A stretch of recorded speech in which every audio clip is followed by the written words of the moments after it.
This sounds different. It's the Opie and Anthony show without Opie or Anthony. My name is Sam Roberts. Everybody else is here. Jim will be here. We are doing a live show, ladies and gentlemen. There's no reason for you to go anywhere else because Opie and Anthony are not here today because they're involved in the biggest court case in quite some time. I mean, every news channel that you go to from last night into this morning is talking about this case. It's one of the biggest things to happen, legally speaking, in quite some time. Not only in pop culture, but I mean, it's across CNN.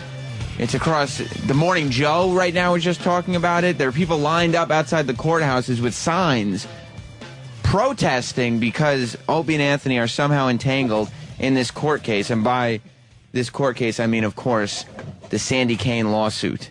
Sandy Kane, as we all know by now, is the geriatric stripper who's been part of the Opie and Anthony show for some time.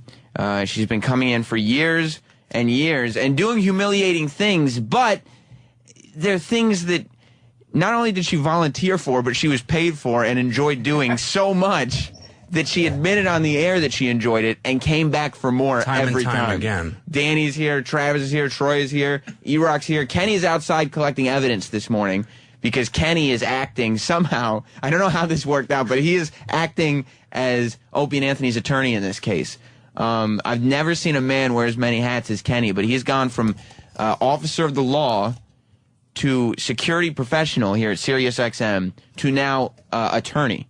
Club Soda Kenny. So he'll be representing Opie and Anthony in this case against Sandy Kane. Now apparently she has filed a lawsuit against Opie and Anthony because Opie smashed her guitar and because Opie and Anthony made her get doctor bills. As she so professionally phrased it on the summons, doctor bills. What doctor bills? Like, I would love to know the doctors that she's visiting. There's no such thing as doctor bills. It would be medical costs or something like that. And second of all, there's never been anything that's happened on this show that's caused Sandy Kane to need a Band-Aid, let alone a doctor. I mean, medical professionals, that wouldn't be our fault because she's obviously a mentally ill person. And you know what though? I think she would get like just doctor bills because she's probably she probably goes to like those first med places where like she doesn't have a doctor. She just you walk in, you pay like there's like a flat rate, right? And so now she's just asking for a receipt. Can I have a receipt with that? Exactly. So she can bring it up in the lawsuit. But I mean, nothing happens to her. She brought this lawsuit up, and of course, I mean, we're going to take everything seriously here at SiriusXM. That's why they call us that. And so we're going through Sandy Kane audio to find out if she has a case, if there's anything we should be worried about. But I mean, Danny, I didn't know, it was Travis and me that were looking through all stuff that Sandy was complaining about, that on the tapes, she's just going, this is great. I love this. And like literally, she's talking about how much fun she's having doing what she's doing on the Opie and Anthony show, and in the video. We watched the video yesterday when Amy Schumer and Ari Shaffir were in here. It's on YouTube of her getting, the video is called Ritualistically Abused, but she wasn't actually getting abused. That was just something cute we made up for YouTube. But she's there. She gets yogurt thrown at her. She makes a little joke. You know what I mean? She gets gravy dumped on her. At first she's upset, then she makes a little joke. Yeah. Then she starts laughing and she goes, good radio, right? I mean, this was the only place in the world that would promote her. And now, this is the last Sandy Kane bit, ladies and gentlemen. Buckle in, because this is it. This is going to be the biggest Sandy Kane bit, because this is your one-stop shop for Sandy Kane coverage, for the Kane case, for Sandygate. Sandygate is today, and we're going to get Opie and Anthony on the phone. I'm going to try to get, if they're in town, see if they want to stop by before the court case. I don't know any details about what time it is or what courtroom it's at, so I don't know if, because people were Twittering me last night asking if we could have some kind of public gathering to support Opie and Anthony. I don't know anything about it. I'm sure that would in no way be incredibly embarrassing for everyone involved. Yeah, there'd be Kurt Love and two other guys just holding signs and Bobo saying, did you get my tweet? But, yeah, so I don't know where it is. We're not doing any public gatherings, but I do hope that Opie and Anthony make the most of this and do show up with judges' robes and powdered wigs on, because we have to get some kind of publicity about this. Like Sandy Kane, she thinks, obviously she's doing this for the publicity. But what she doesn't realize is this is like a big shot of publicity, which is negative, because we're just pointing out how absurd the whole thing is, and that will be it. And then she will be silenced. I mean, we may never play her bits again after this, because it's just so, like, really? Like, we're the only show left that would promote you. Like, I know, years ago she was doing other shows, but we're the only show left that would put her on. Yeah, but she still has her cable show, right? I don't know if she has her cable show. I've heard she does a local access cable show. I've never seen the show. Nobody's ever sent me tapes. It's never come up online. I'm not quite sure that it exists, but she always claims. And that's the other thing. She's out in the middle of Times Square. This is what she does, quote unquote, for a living, is she steals the Naked Cowboys routine. If you're not familiar, she took the Naked Cowboys gimmick of wearing a cowboy hat and underpants and did it in Times Square, but claimed with a guitar. And by the way, she can't even, she's all upset about this guitar that's broken. The record should clearly note that Sandy Kane does not know how to play the guitar. No, she has no idea how to play the guitar. She just kind of holds it and strums at it, but she's not really playing anything. And in this lawsuit that she's filing, which is against the main complaint is that Opie broke her guitar, not only did Opie give her $400 for a guitar that on that video she claimed was worth $200, she took the $400, she spent it on God knows what, and she went out to Times Square with a bumper sticker over the hole in the guitar and kept playing it for, at this point, that was 19 months ago, and she's been playing it the whole time. She stands out in the middle of Times Square here in New York City, and she pretends to play guitar, and she tries to charge people a couple bucks to take pictures with her, when in actuality, I've been out there, I've interviewed her out there in Times Square, and what happens is maybe a couple people take a picture with her, but people generally just point and laugh at her, take pictures of her from a distance, and she yells at them to give her $2, which they never, ever do. Which is great. So she's basically Elmo. Yeah. She's just an old wrinkly Elmo. Yeah. A shaven Elmo. Yeah. Just abusing people in the middle of Times Square, but that's the only vehicle she's going to have after this. Like, at least she had some, Opie and Anthony fame that, if an O&A fan were coming to Times Square, they would pay to get a picture with Sandy Kane. I know Struff, who's a big fan of the show, went and paid Sandy Kane for a picture because he wanted to put it on his Facebook. Oh, Sam, I'm going to go out on a limb here, and I'm going to vote Sandy Kane. Probably not the brightest person. You don't think so? Probably not the brightest person. We'll go to, we're opening 80 years old on Section 8. We'll go to Tony in Brooklyn again. Probably didn't make the best decisions. Jim Norton's going to be here in a little bit. We're going to be talking to Opie and Anthony today. Levi Johnston is coming in later. I love his pants. No, not Levi Strauss. Levi Johnston, who dated, or who fathered a child with Sarah Palin's daughter, is going to be in here, and Brittany Andrews. Cream Pie Johnston. Yes, Cream Pie Johnston himself. And Brittany Andrews, I guess from Penthouse, one of those nudie bags. She's going to be in here, too, in a little while, so stay tuned. That's why we couldn't cancel the show. It's a very packed show, but Tony in Brooklyn, you're on the Opie and Anthony show. Legal advice. Say that again? I want to give you a little legal advice. Yeah?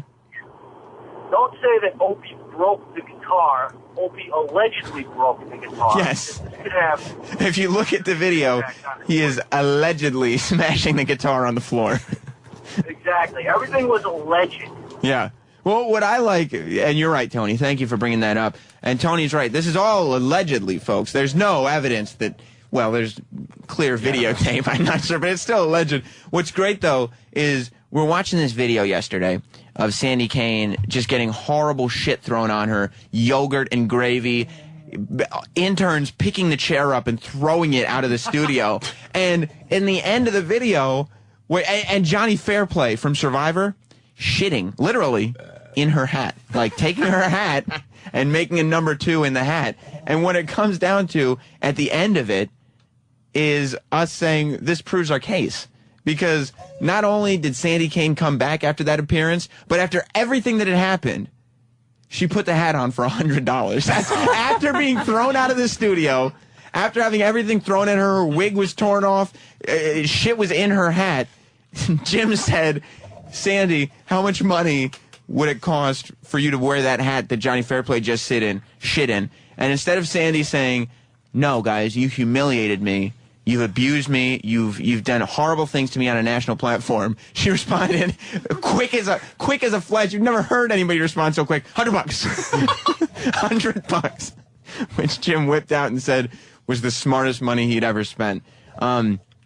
Troy, this is a huge story. I think we need some kind of Sandygate sweepers. Okay. You know what I mean? I think we got to really jazz this up. Hey, man, come on, man. Yeah. We need some kind of fucking hat, man. Yeah. Some kind of Sandygate sweepers. I mean, maybe if you have any Sandy Kane drops to throw in there. Because she was, she's hilarious.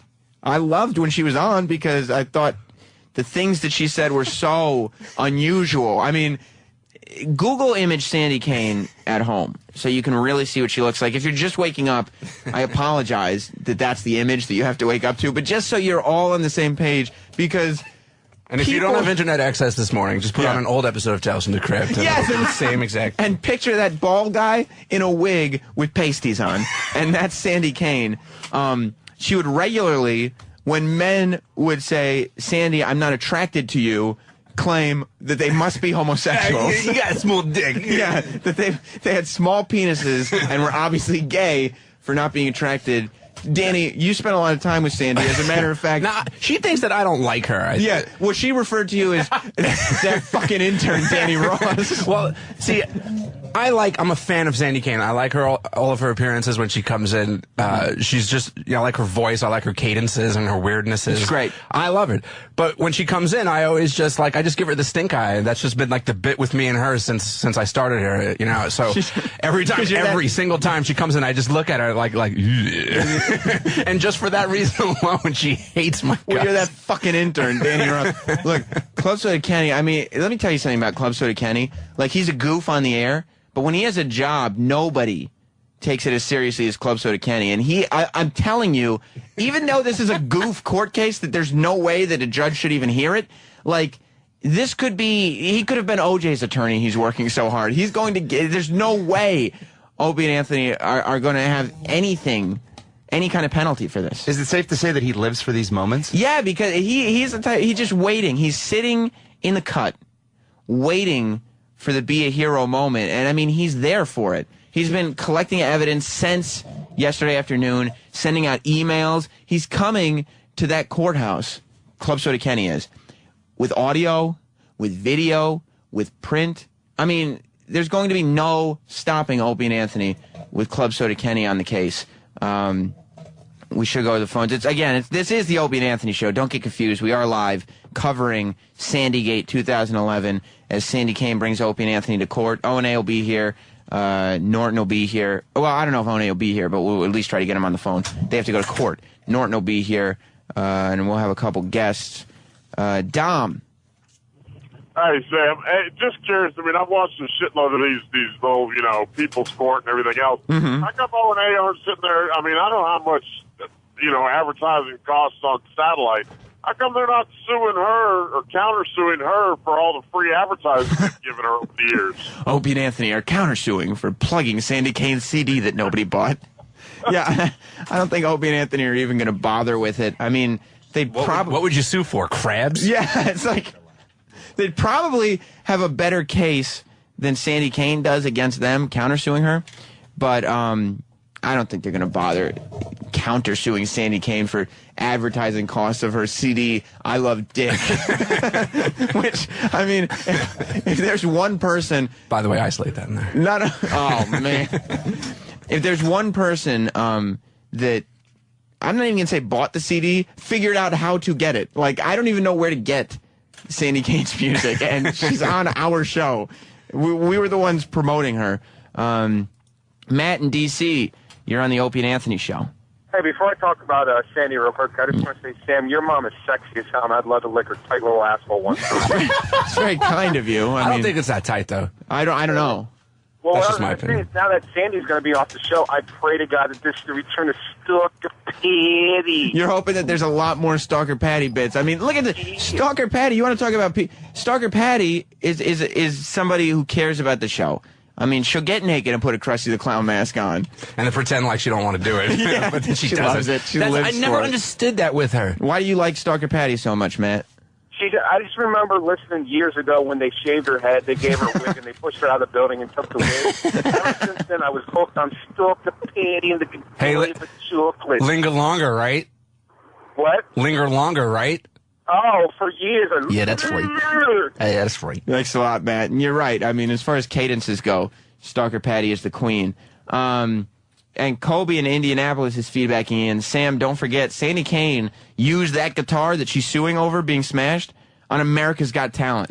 She went on the same one. She went on the biggest TV show on network TV of the summer and auditioned for her big break with this guitar that apparently doesn't work. I mean, why do you need to have a new guitar if you don't play guitar? Like, your whole bit, it's a prop anyway. I know. It's just a prop. She doesn't play guitar, and the guitar was not... Opie gave her double what the guitar was worth already. Easily. And she doesn't play it, and she doesn't need it. River Rat Doc is feedbacking in, if you wear a hat with shit, you must acquit. And I think that's something Kenny needs to write down, because there's no doubt in my mind that that's going to be big. Everybody was tweeting me last night asking for clips of some of the famous Sandy Kane moments. Eric, do we have the guitar cutting string? The guitar cutting string, the guitar string? Yeah, the guitar string cutting? I have just a short clip. It's 53 seconds. Okay, good, because this is one of the things that bothered Sandy Kane so much. Again, this is the Opie and Anthony show. People need to understand this is a huge show. This is why we're taking the show live. We were going to throw it to Worst Of, except we wanted to make sure that nobody thought that we're just going to do Worst Of all day, because we're going to do our best anyway to talk to Opie and Anthony. Norton's going to be here in a little while. Bristol Palin's ex, Levi Johnson, is going to be in here. Some porno chick is going to be in here, Brittany Andrews. So make sure you stay tuned. But I did want to play a quick clip. Club Soda Kenny, I've been telling the people how diligently that you've been working and rising to the occasion. Sam, do you consider yourself a talented person? I do. Well, talk about something else other than Sandy Kane. This is the story. No, it is the story tomorrow. Well, what's the story today? I mean, why are we... You decide. Well, I think I'm here to make sure that people know about Sandygate. Yeah, tomorrow. Not today. No. So what about the clip I was just about to play? What do you say? May your brightest tomorrows be your worst yesterdays? What do you say? Something like that. Yeah, that's what do you right. say? I'm not going to say it because I think you got it right. Oh, all right. But how confident are you? Are you nervous? Is that why you want us to move along? No, I don't like to lose. I don't think I've never seen you lose. Yeah.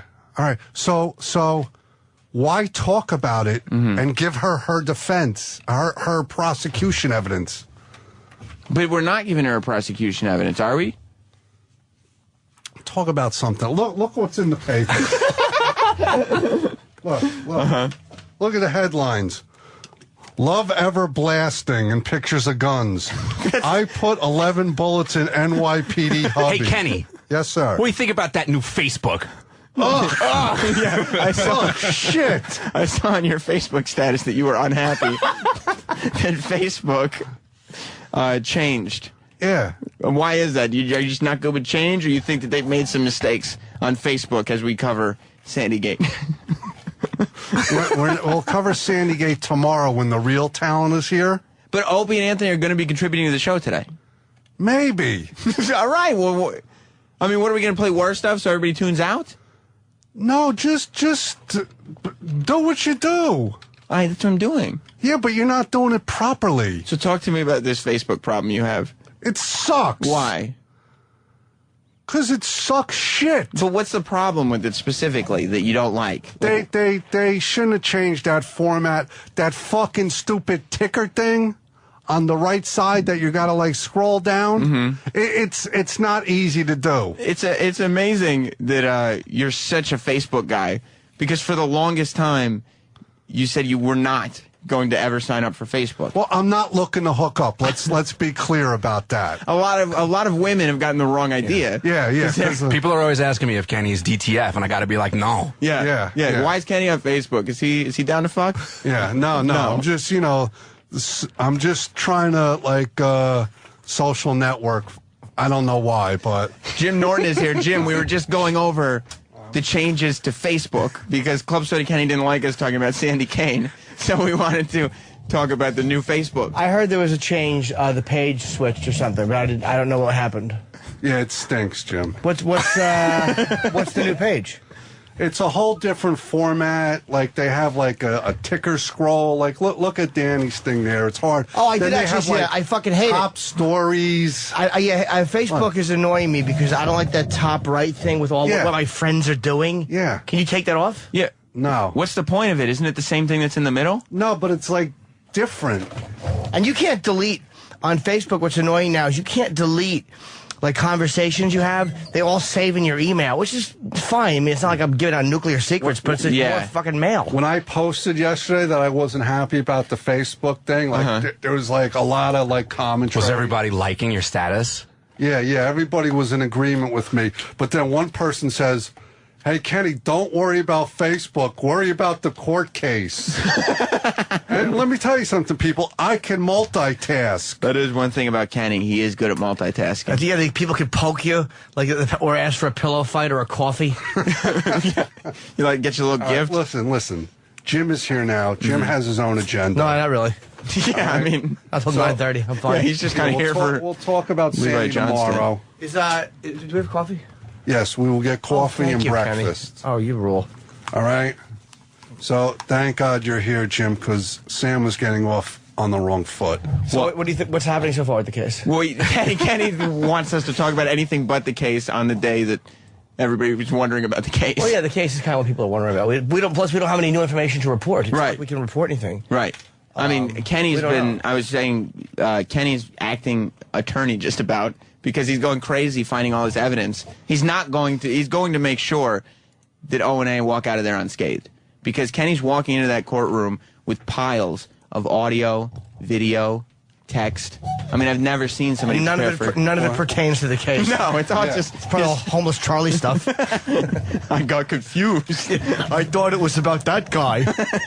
You see, this is what I'm talking about. Yeah. So now the other side knows what we got. I mean, of course we have evidence. Yeah.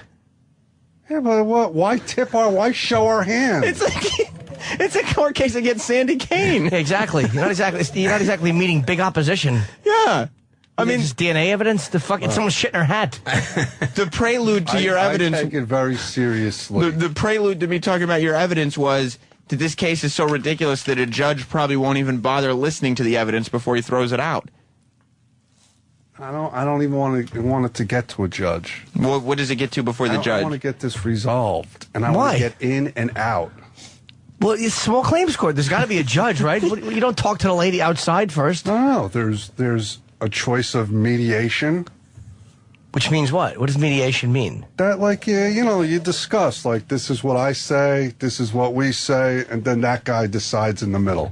Oh, kind of like arbitration. Yeah. Okay. But there's no way that O&A are going to give in at all. Why would they? I mean, they're not going to make any deal where they're like, we'll give you a little bit, because they're going to give her nothing, because that's what she'll get. Why don't you take some phone calls?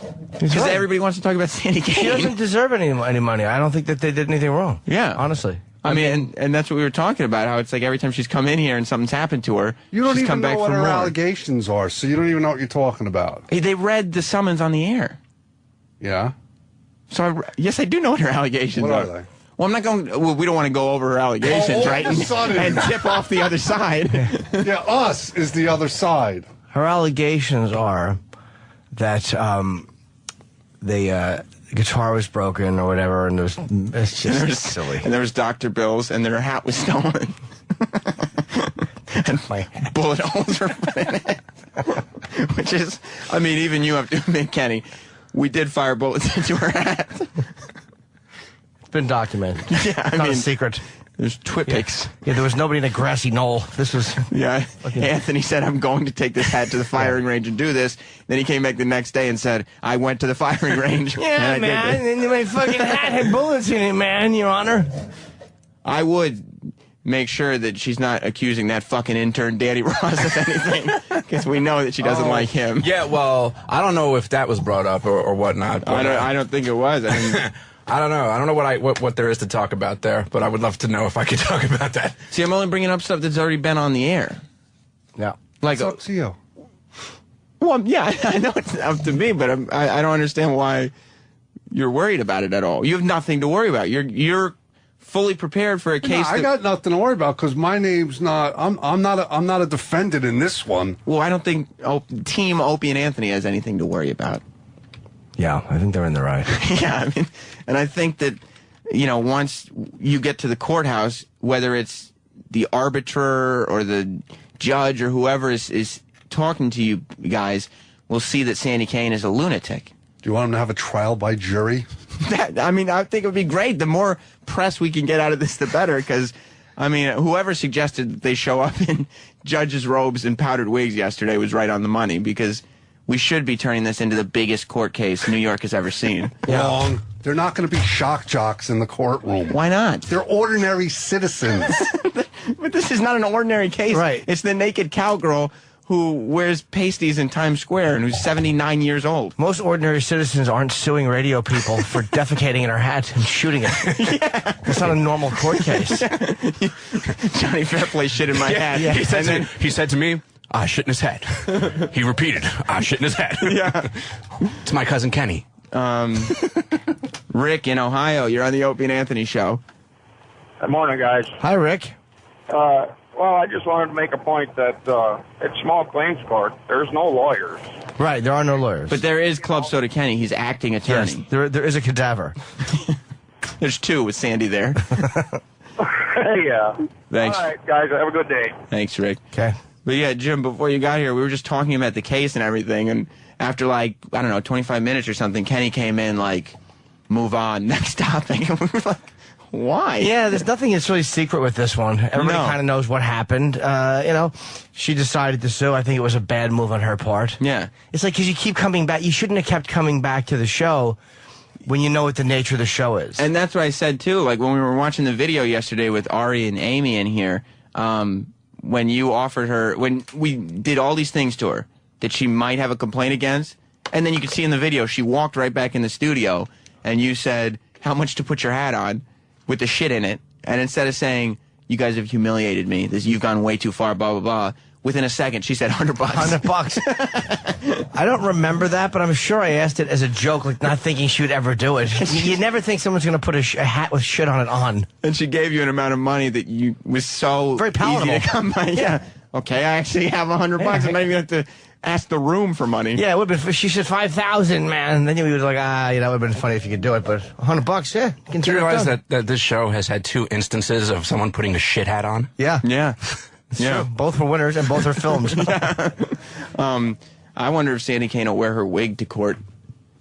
It'll be weird to see her without her wig on if she's not wearing it, because she just has that dried out brown hair otherwise. It's just a nightmare. Uh-oh, Kenny's coming back up the hallway. He might not want us talking about this. Here for, oh, yeah.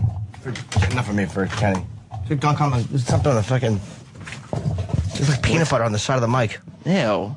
Who's using it? I don't know. I don't know. Sean, you're on Opie and Anthony. Hey, what's going on, guys? Hello, Sean. Hey, I just want to give props to Kenny. I think that's just awesome evidence that he's got her playing the guitar in question on America's Got Talent. Yeah. That's going to be blindsided, man. They're never going to see this one coming. That's awesome. That's a great job, Kenny. Yeah, this is not the fucking Kennedy assassination. No. They're not being sued by a high-profile attorney. It's Sandy Kane. Everybody knows what happened. Yeah. She's pissed off, and she's just looking for attention. And she took the guitar that Opie broke, that she's suing over, allegedly, and went to America's Got Talent and auditioned for America's Got Talent with that same guitar. And there's no allegedly. He broke it. Yeah. And he's okay with breaking it. He said he broke it. Somebody called up and said, "You should say allegedly." No, we watched video yesterday. He smashed it onto the ground. Yeah, you don't need to say allegedly with him actually breaking the guitar in video. He broke it. Yeah. And he paid her for it. Well, listen, we should take a break so you can settle in. You just got here, Jim. I'm fine. But Opie has said he was going to try to come by today before the court case. He said that, but right. If they can sleep late, they're going to sleep late. I don't know. The only reason I came in today was because we have Brittany Andrews and Levi Johnston, and they couldn't be reschedule. Yeah, if they could have come in tomorrow, I wouldn't have come in today either. Levi Johnson is going to be good. I hope so. I mean, his book is out, and I've read like 200 pages of it, and like the last 60 or 80 pages, I just kind of skimmed and took pieces out of for notes. It's great that you could just write a book about your girlfriend's mom that you didn't like. Oh. It's like you have that kind of like clout. Everybody would love to do that. Yeah, but the catch-22 is your girlfriend's mom can like really crush you. Yeah.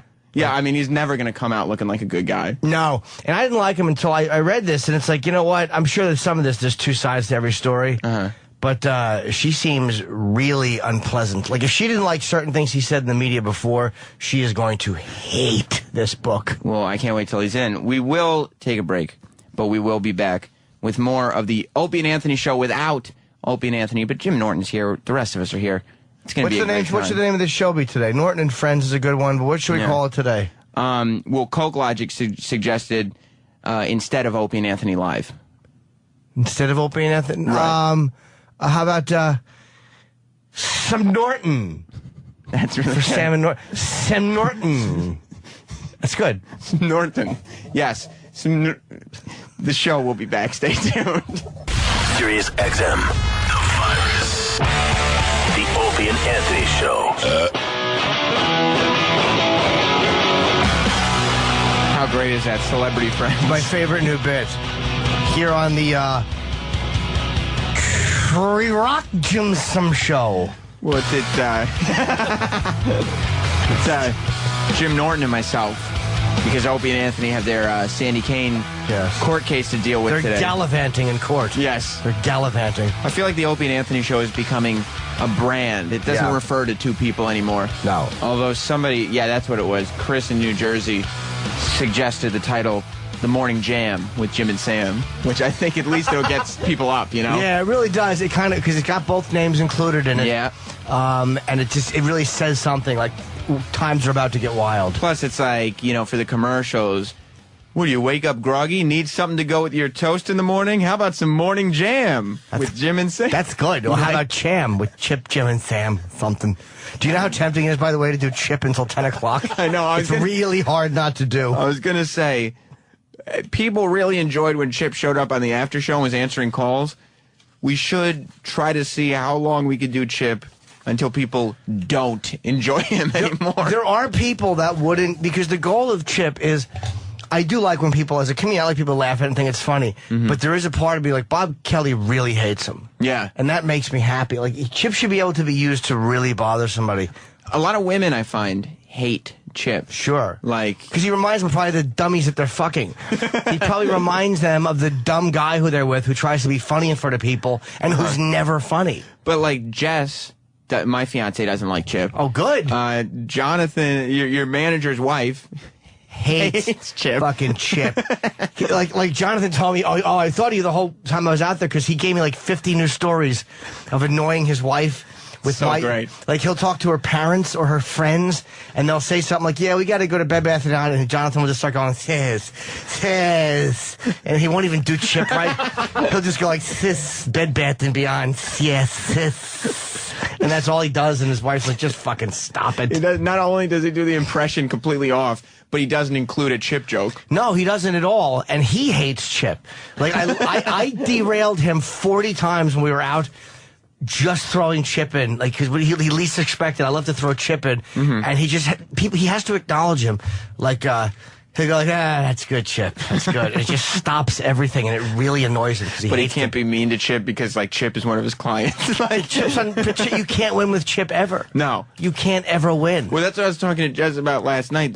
Like, that's what the beauty of people calling in. That people call in and they try to go with whatever Chip's vibe is. Like, if Chip is attacking something, they'll call in and try to attack it with Chip, but Chip will tell him that's stupid because he doesn't like other people having attention. Yeah, it's not a team effort. Ever. With Lyle Chipperson. You're never going to get on the same team as Chip. Lyle wants it all to himself. Yeah, he wants it to himself, but he doesn't understand what a subtle cunt he is and how he sabotages everything. Yeah. He just does. I don't know what Coke Logic. Hey, scissors up, Sam and Dave.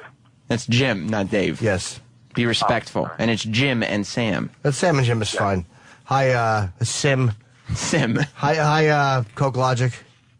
Hi. Hey, I just had a question for Jim. And sorry, I'm fucking tired of shit. I'm sure you're drunk again. It's all right. I'm not Alcoholic. drunk. Shut up. But is there? You break in the chip, and it's like you do it in front of people you don't know, or comedians, or famous people and stuff. Has there been a time that people go, "What the fuck are you doing?" Yeah, I've had a couple of times, but not really. Normally, it's very rare that, like, when we eat a lot of times, we'll go like she. Like when Sam and I were in Comic-Con, literally every meal we had, I would say, well, she will have this, and I'm having that, or her. And nobody ever calls you out on it. But once in a while, someone would go like, she. And then that was it. But it's never happened in front of me. And you did it to literally everybody you could. Like the car guy who picked us up was like, do you need a water? And Jim would say, well, I'm fine, but I don't know about her. And he would just do it to everyone, and everybody goes, oh, okay. Nobody calls you out on a chip. I've been called out on a couple of times, but it's extremely rare. Somebody look like, what are you talking about? Because they think that you're kind of a retard, or there's something wrong with you. Which Chip is not a retard. He's just very aggressive and angry. But he's not retarded. He's just got personality flaws. Yeah, he's just an aggressive, personality flawed person. You're right. I said personality twice. Although, doesn't he have Asperger's or something? Yeah, and he has a bit of autism. Yeah. Like, we learned that the other day. The Chip just hits the bell, and he likes the sound of the dinging. Yeah. A bit of Asperger's. How do you feel about other people doing the Chip impression? I love it. Anthony hates it. Like, whenever Chip shows up on Twitter, fucking Ant hates. I go fucking nuts when I see cis. I literally, Chip tweets make me laugh out loud. Because they can't lose. If they're terrible, they're perfect for Chip. If they're funny, they're perfect for Chip. That really is the easiest way. Speaking of Anthony's tweets, I did want to bring up that he got into one of his awesome-to-watch Twitter arguments with the entire Twitter community yesterday over this, Troy Davis situation. I don't know. I read a little bit about it, and it kind of reminds me, I guess, of the Mumia Abu Jamal case in Philadelphia, where a cop was killed. Black guys, accused or goes death row for it, and it becomes the cause celeb to get him off. And then you read certain aspects of it. It's like, well, there was some doubt about it. Something the prosecutor said, though, kind of, I don't know if we have it in this article, but the prosecutor who has retired said, yes, this case was a travesty, or something. I'm paraphrasing. It's a travesty, but only because it took so long. There's the presumption of innocence or something, but they took what appears to be a shadow of a doubt, and made it look like it was a shadow of a doubt. Like, it was an impression of a shadow of a doubt, basically, she was saying. She was saying that he was absolutely guilty. Yeah, I mean, I was reading articles, just because I didn't know much about it until yesterday, to tell you the truth, and I didn't see anything that was super compelling that he was innocent. Like, I guess there was doubt as to whether or not he was guilty. I think the lack of evidence. Was it? Like, yeah. Was there not a lot of... well, I mean... Was the court case rushed along? No, it wasn't. It wasn't rushed along, but he was convicted mainly based on the testimony of 9 witnesses. All eyewitnesses, yeah. And, I mean, they never found the gun. They never, but there were shell casings that apparently matched, a gun that he was previously convicted for in a shooting. So... Well, did they arrest him on the spot, or did he run? No, he ran, and he turned himself in after the man who he says shot the cop went to the cops and said, no, Troy Davis did it. But who said it first? The other guy. So the other guy might have been out with Troy Davis. Yeah. They were together. Okay, so Troy Davis might have shot this guy, and the other guy... and then the other guy went to jail, and I'm not going to fucking because he realized, murder. Holy shit, what just happened? This guy just killed somebody, and then. But I guess But over the years, like 7 of the 9 witnesses recanted their testimony. Yeah, eyewitness testimony is rough. And said that they were, they were coerced, and. I mean, you do try to get confessions that you want out of eyewitnesses, I guess, from time to time, but. It's a tough case. So the question is whether it was him or the guy he was with, because it had to be one of those. Other people say that, like, this other guy has, like, confessed to doing it, like, when he was drunk, and, It's a tough case. I mean, this guy, he wasn't a good guy, like, he'd been convicted on other stuff before. It's rough with the death penalty, because it'd be one thing if, like, okay, we'll leave him in jail for a while and just try, eventually, something will happen. But when you got to kill a guy, yeah, I don't know. You got to really make sure. Yeah, because they say it's like the argument is, well, if you know 100% that he did it, it's okay to kill him. But the court system has it built in where they feel they know something 100%, but then they can refuse new evidence. Like the Supreme Court did a weird thing with this one where they actually gave him a chance to prove his innocence, which normally you don't have to prove your innocence, they have to prove, and it was a higher, I guess, preponderance of evidence than well, it's tough to prove your innocence. It's a lot tougher to prove your innocence than to prove somebody's guilty. Well, they wanted more evidence to prove he was innocent, but the Supreme Court normally doesn't do that. Yeah. And I think he couldn't. Or they didn't feel it was strong enough, so they sided with the prosecution. But this wasn't like the West Memphis 3 thing, like everybody said they didn't do it. This wasn't that cut and dry. Yeah. It was or wasn't? No. It was wasn't not that cut and dry. But it makes me hard. It's hard for me to be on the side of the death penalty. I mean, of course, a cop killer I think deserves to be put to death. Yeah. But I don't trust that we're 100% right. Well, yeah, because so many mistakes have been made. There's so many times that it's been proven that oh, this guy really didn't do it. Oh, he's been in jail for 25 years and now he's being released. DNA gets a lot. Yeah. And the fucking fact that fuck prosecutors on some cases. Like when you look at that guy Nifong or whatever his name was in the 3 Duke guys, who was the prosecutor who was fucking being a total twat and was disbarred for his behavior. They're dirty too sometimes. They don't want to admit they made a mistake. They don't want to admit they prosecuted the wrong guy. Well, that's why the West Memphis 3 had to put in an Alfred plea, because the prosecution doesn't want to admit that they were wrong. The fucking prosecution, why wouldn't you order DNA evidence if you put a guy in jail you shouldn't have? Yeah. Fucking terrible. Like, be a person, be a human being. Like, you have to admit, yeah, I made a mistake here. Like, it wasn't just one person who did it. It was a whole, obviously everybody has to come together to put somebody in jail. One person can't put a guy in jail. So it's not like one person has to stand up and say, sorry, I blew it. It's like we all come together and say, yeah, look, we might have rushed to this. The fact that the prosecutors or whatever should be the ones looking for DNA evidence. Thank you, Kenny.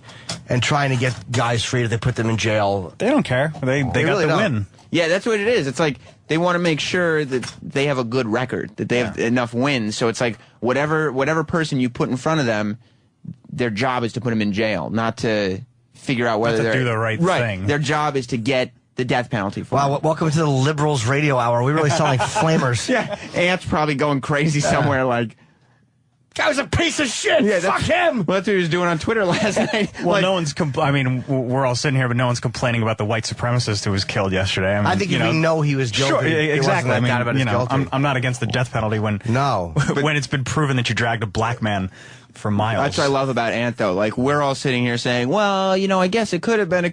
Ant was never so sure of anyone's guilt in his life yesterday. He knew that man killed that cop and needed to die today. Yeah, I'm up in the air. I just think that poor people, I don't even think it's racial. I think it's just poor people have a much higher shot at getting it because they can't afford the defenses. Yeah. And I don't trust it. I mean, but is this other guy saying anything that was with him, or what happened to the other guy? Is he in jail? I imagine now he's not going to confess. Yeah, I know. I imagine he's going to keep that under his hat if he did do it.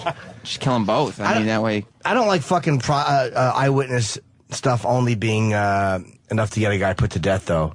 Yeah. Because eyewitnesses are fucking idiots. And they never found the gun? No. But then again, 9 people saying they saw you do something. That's a lot of eyewitnesses. Yeah, were they changing their opinions because they started to feel guilty? Like, oh no, the weight of what I said is having this guy killed? That probably has a lot to do with it. Like people going back and say, well, it could have been someone else. I mean, was I coerced? When in actuality, the cops are probably more forcing them to remember. Like, no, think about it. Was it? And finally they'll say yes. And then, yeah, maybe they do feel guilty. Yeah, it's a tough one because I don't think anybody's disputing the fact that he was there and that he was part of this gang that was, like... Ooh. Well, gang of ruffians. Yeah. The Lords.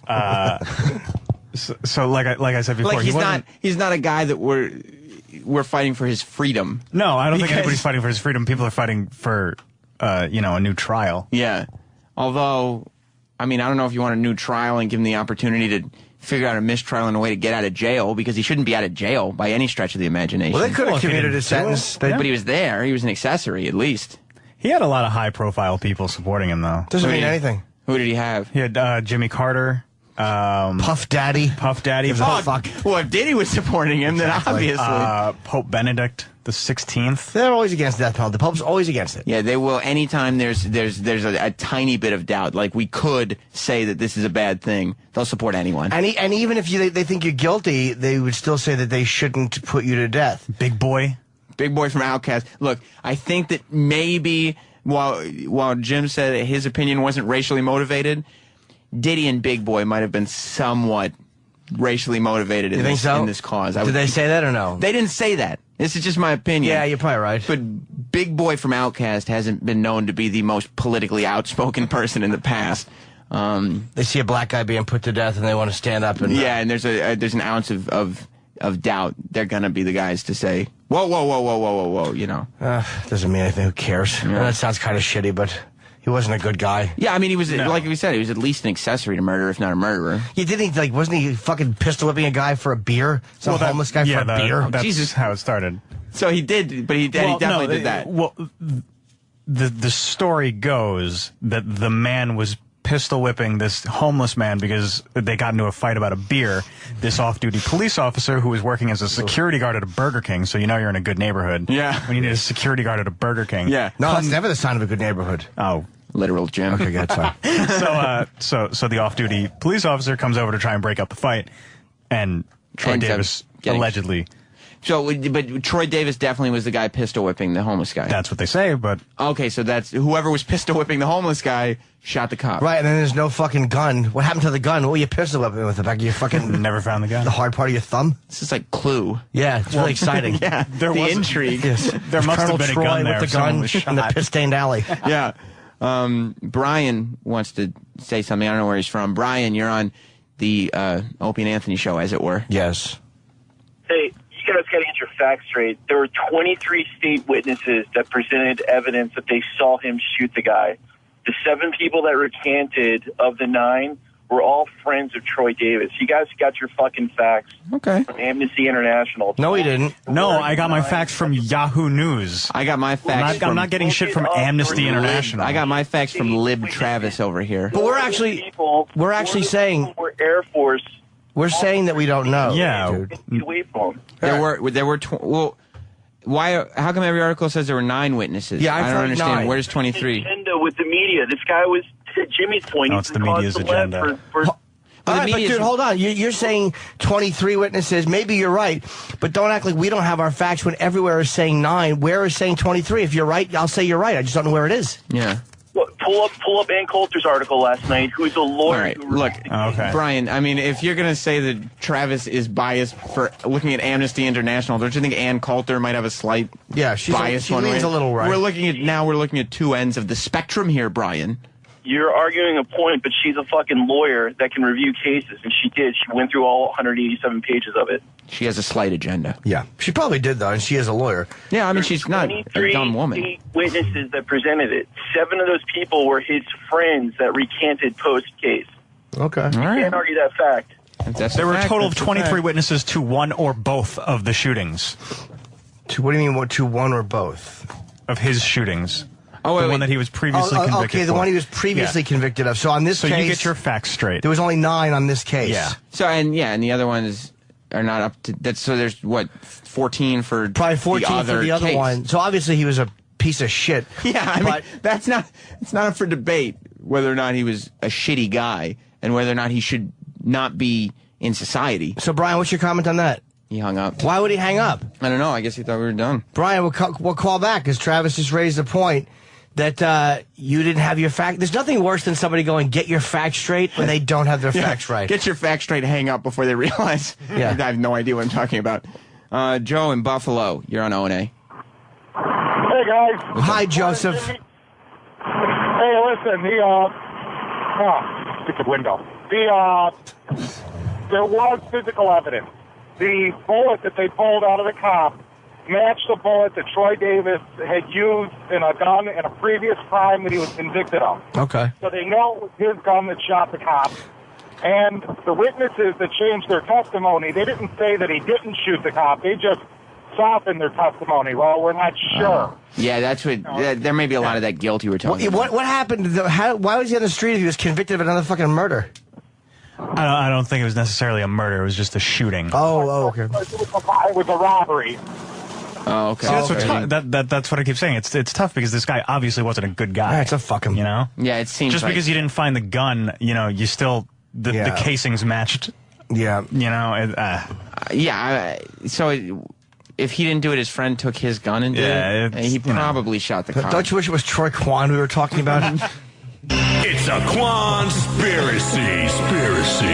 I just have questions about this shooting. That's all I'm saying. I just have questions. The callers call up, and instead of we're saying, yeah, maybe you're right. Look, I don't have the answers. Just the questions. You know, I just don't have time to investigate it. Oh, I would love to see. Although we would ask Troy for his opinion. I haven't done the research. I don't know. I'm just saying that we might not know what happened. We probably don't know what happened that night. You know where the murder weapon is? Where? Harp. Harp.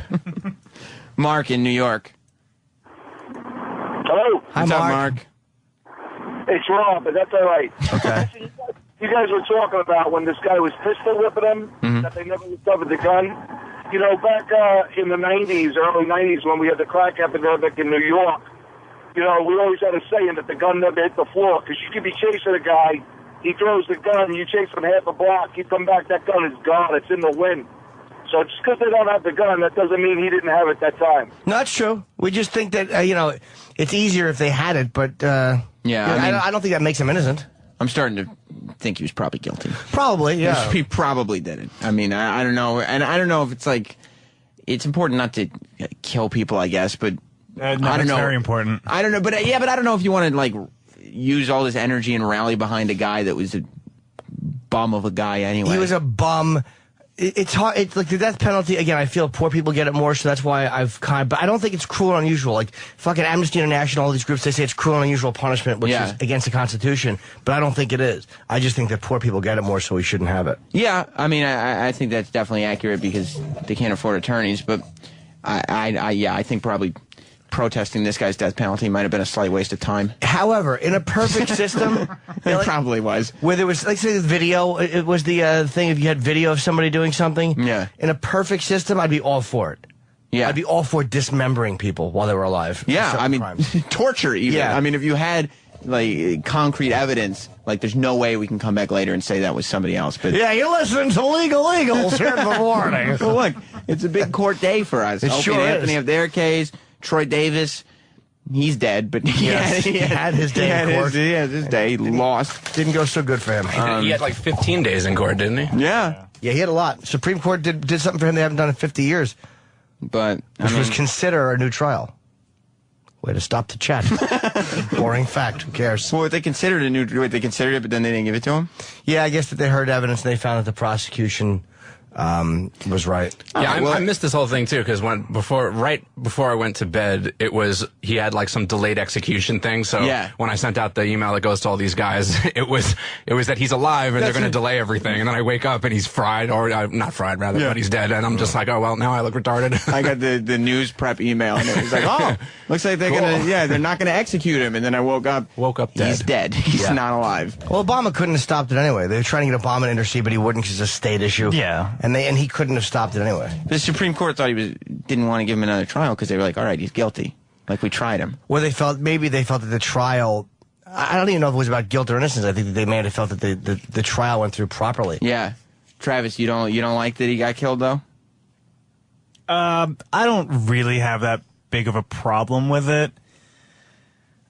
But, you know, like Jim said, like, I don't have a problem with the death penalty if it's 100% like, you know, this guy is guilty. Like if there's no denying it. Like so guilty. Right. Yes.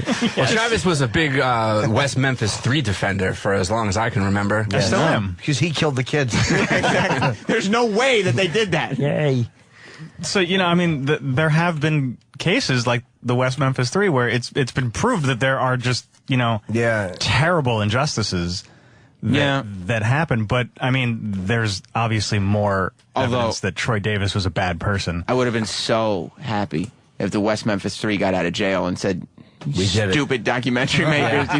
Oh, Eddie Vedder. Yeah, we got you, stupid. We did it. We killed those kids. Like, I don't know why Mumia, there's a big, in Philly. Mumia, it's with a C.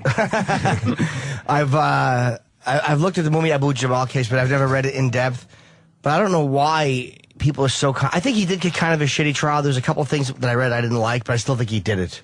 It's just really. I mean, I guess they killed somebody, so there's nothing more scummy than that. But it's the worst when somebody does a crime and realizes that, well, there might be a loophole somewhere, so I can just trick everybody into thinking that I was, you know, that there was injustice against me. Yeah, it's I don't know. It's just I saw a documentary recently on fucking on DNA evidence. And there's so many people that have gotten out of prison on DNA. Yeah, that's scary. And what bothers me is that the state is wasting all this money when what they should be doing is if you're in jail and there was any doubt for a rapist or a murderer or a pedophile and DNA can help you, any prosecutor that fights DNA evidence, and I know some fucking dickhead convicts will use it just to drag things out and delay it, but any prosecutor that fights DNA evidence in a case like this should just be fucking thrown off the prosecution force, whatever it is. Do you get badges if you're on the prosecution force? And we're trying to have serious conversation. I realized I didn't know where it was going. I was going to say shot, but I realized that was too harsh. Maybe disbarred? Disbarred, yes. Thank you. You are no longer welcome on the prosecution force. That's like the shitty rip-off copy of the Justice League. Yeah, the prosecution force. Just lawyers in capes. A bunch of women with awful tits and perms named Marsha flying around. Rob in New Jersey. Hey, what's going on, guys? Hello? Can you hear me? Yes, sir. So, yeah, you know, listen to this whole debate on the death penalty. My uncle, his name was Peter Voto, was killed by Thomas Trantino back in the 60s. It was called The Night at the Angel Lounge in Lodi, New Jersey. Is that, like, confirmed, or are you making accusations? No. No, okay. no. It was okay. confirmed. He was convicted of it. His partner was killed in New York City. You know, they found him at a hotel and straightened him out quick. But this friggin' animal, you know, he gets a death penalty. Then all of a sudden New Jersey overturns the death penalty and says, okay, you know, no, life imprisonment. And then they let him out on parole. So explain that. Well, they should have had life without parole. Yeah. The life without parole, was that an option when that was done? Yeah. Oh, I don't know why they didn't go. Parole. How can you go from death penalty to having a paroled sentence? I don't know. Like, so he only got out because they did away with the death penalty, not because there was new evidence. He was on death row.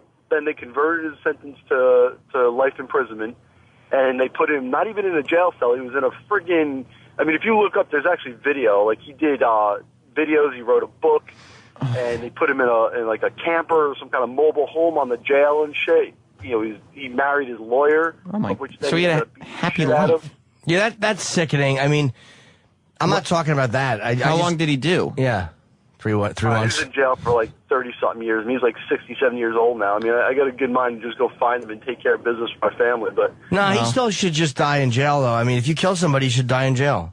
Yeah, and I mean... It's not a matter that he killed him like a friggin' firefight. Like, he jumped the cops coming into a bar, took their guns, pistol whipped them, stripped them down their underwear, and shot them in the back of the head. Jesus, and now he's writing books. How do you beat up 2 cops and take their guns? How the fuck? One cop was a rookie. They were responding to a noise complaint, and it turned out that they'd been high on drugs, the 2 criminals, and they had stole some money from the mob or some crap, and so the rookie was outside, and my uncle went into the police into the bar, and they were behind the door.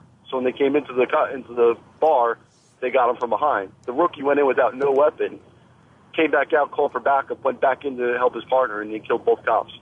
He killed 2 cops. 2 cops, yeah. Oh my God! Yeah, it's when you hear a case like that. On a moral level, I firmly believe those guys should both just be shot in the fucking head for doing that immediately. Like, yeah, my argument against death penalty is not about not thinking it's right. It's just I just don't trust our system enough to know that only guilty people will get it. I agree. You know, and especially from 20, 30 years ago, people have been on death row for 10, 15 years. Yeah, okay, fine. Maybe convert their sentence to life imprisonment, whatever it costs, and make them sit there and rot. If the prosecutions were going out in the cases where it's a little iffy and actually being the ones fighting to get DNA to make sure, I would have a lot more faith in it. Like if the state was making 100% sure that they hadn't fucked up in the past. Yeah. But when they're fighting things like the Memphis 3 because the prosecutors don't want to look bad, it's hard to have faith in their judgment. I think you just called them prosecutions. Did I? Yep. Well, I like to pluralize. Did I call them prosecutions or what they have done was prosecutions? Oh, I don't know. Maybe. Oh, exactly. No, I didn't. I probably fucked up. Well, E-Rock, could you go back and get that, please? We have to make sure if a mistake was made on this program. One of us just made a mistake. One of us made a mistake. We have to find out who did it. We have our own case to deal with. Yes. Here on the Opie A Anthony heavy case. Show. Yeah. This guy was like forced out of prison. I'm reading about this guy that he just called in. A 3-member panel of the New Jersey Superior Court ordered the Department of Corrections in June 2000 to release Trantino within 30 days and to immediately transfer him to a halfway house on the basis of their finding that the parole board's decisions in the case were unreasonable.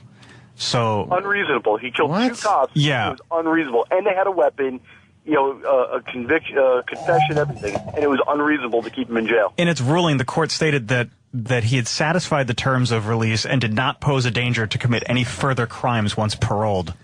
Now look up what he did 5 years, like 3-4 years ago, when he beat the shit out of his girlfriend. Oh, Jesus Christ. Well, he was better though. I thought he's all fixed. Yeah, no, that can't be true because That's he was rehabilitated. Yeah, he that's was legal rehabilitated. nonsense. I guarantee that's just legality because the terms of life in prison were probably X amount of years to life, and he probably had offended in jail, so they probably had to let him go. Not saying it's right. Well, he was. She got life without parole. His sentence was commuted to a single life sentence. He was eligible for parole in '77 after serving 15 years in jail. When did he get out? 2002. After 2000. 30 years. Wow, okay. Yeah. All right. Somewhere in there. All right, thanks, man. 2002. Yeah, Thanks wow. a lot. This is Yeah, the guy's a piece of shit. Yeah. Do you want to He see? didn't go quietly away. Then he got arrested again for beating the crap out of his girlfriend. Or I don't know what the hell happened. I thought he was rehabilitated. Yeah, I think he's fine. Well, anytime, let's be honest here. Anytime someone beats their girlfriend, it's wrong. But I always want to know what she was saying first. Right, like what did she do to cause Let's not this? jump to conclusions. Thanks, Rob. Was she talking during the game? Yeah. All right. You want to see who made the mistake? Eric's got the clip. Of course he does. If the prosecutions were going out in the cases, I made the mistake. Yes, yes. If the prosecutions, They're called the prosecution force. I'm not used to talking this early, this much. Yeah. I usually get going at like fucking 8 o'clock when I have my coffee. I wake up. Yeah. Boom. You know what? Boom. You got your eggs, your coffee, your mind goes, boom, dude. Open and talk. You just relax. Boom. Rocco. Fucking idiots on Metafast. Farting up a storm. This guy's a piece of shit. Who, Rocco? Bobby You Kelly didn't is even really talk a big to time him. piece of shit. Bob? This guy, Trantino. Hello?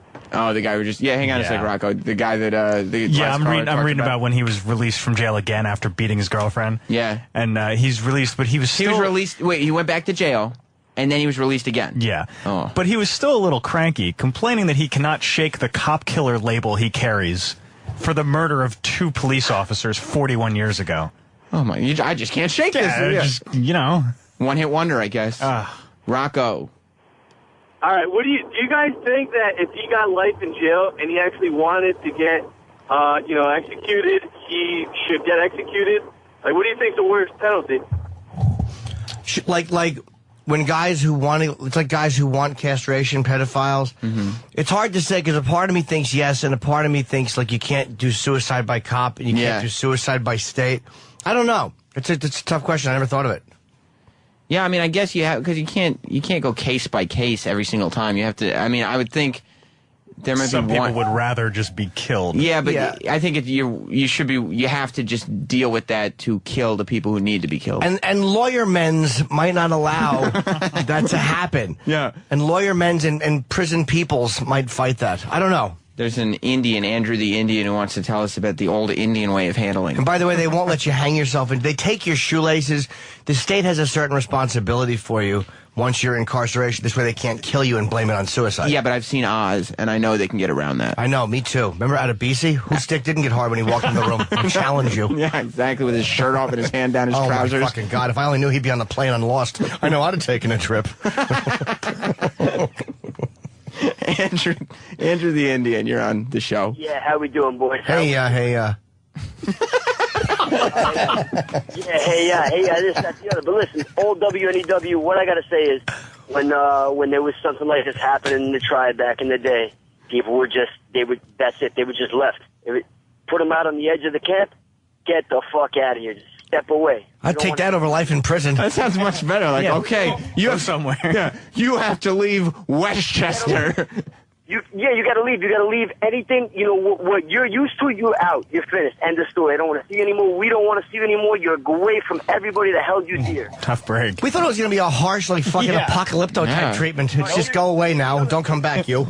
We're way better at punishing people. Jimmy, check it out. When there was a divorce, if the wife wanted to move her old man out, she just put his moccasins outside the teepee. No jokes.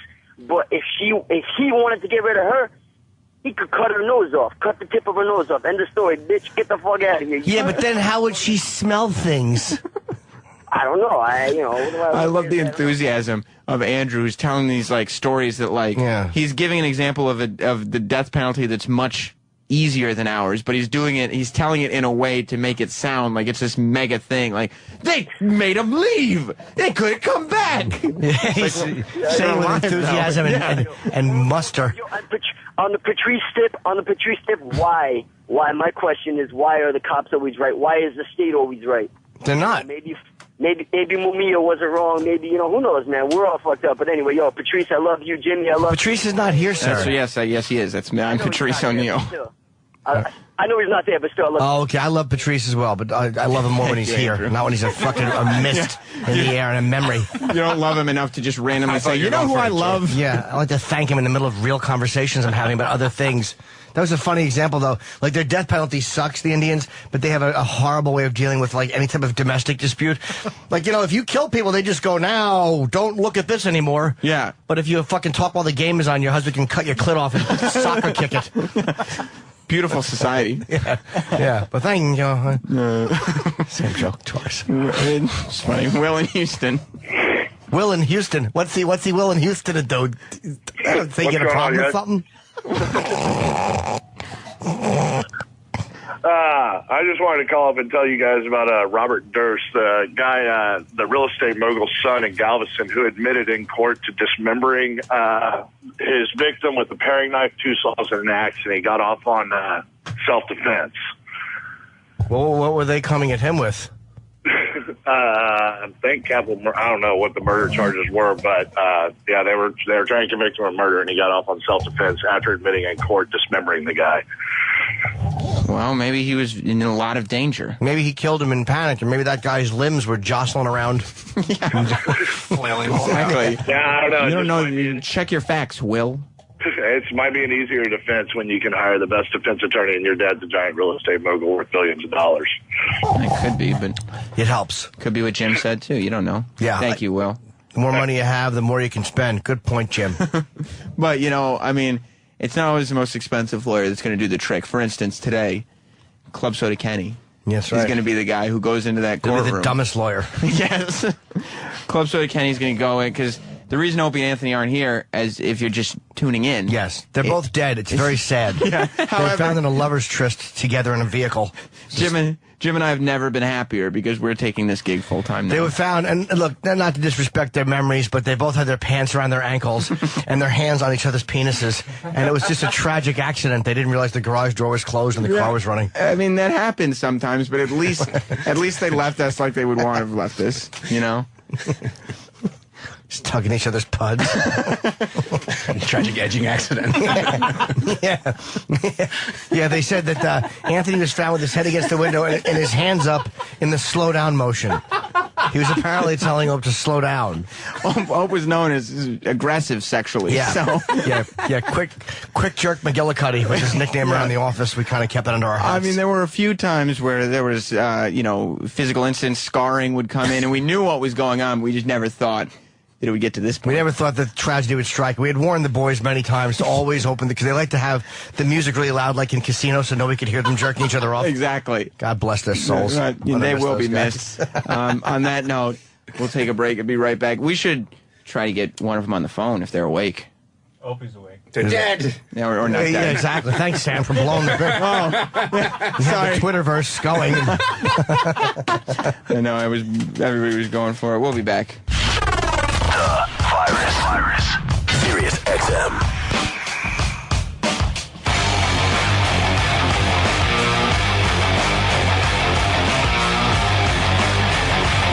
The Opie and Anthony show, kind of.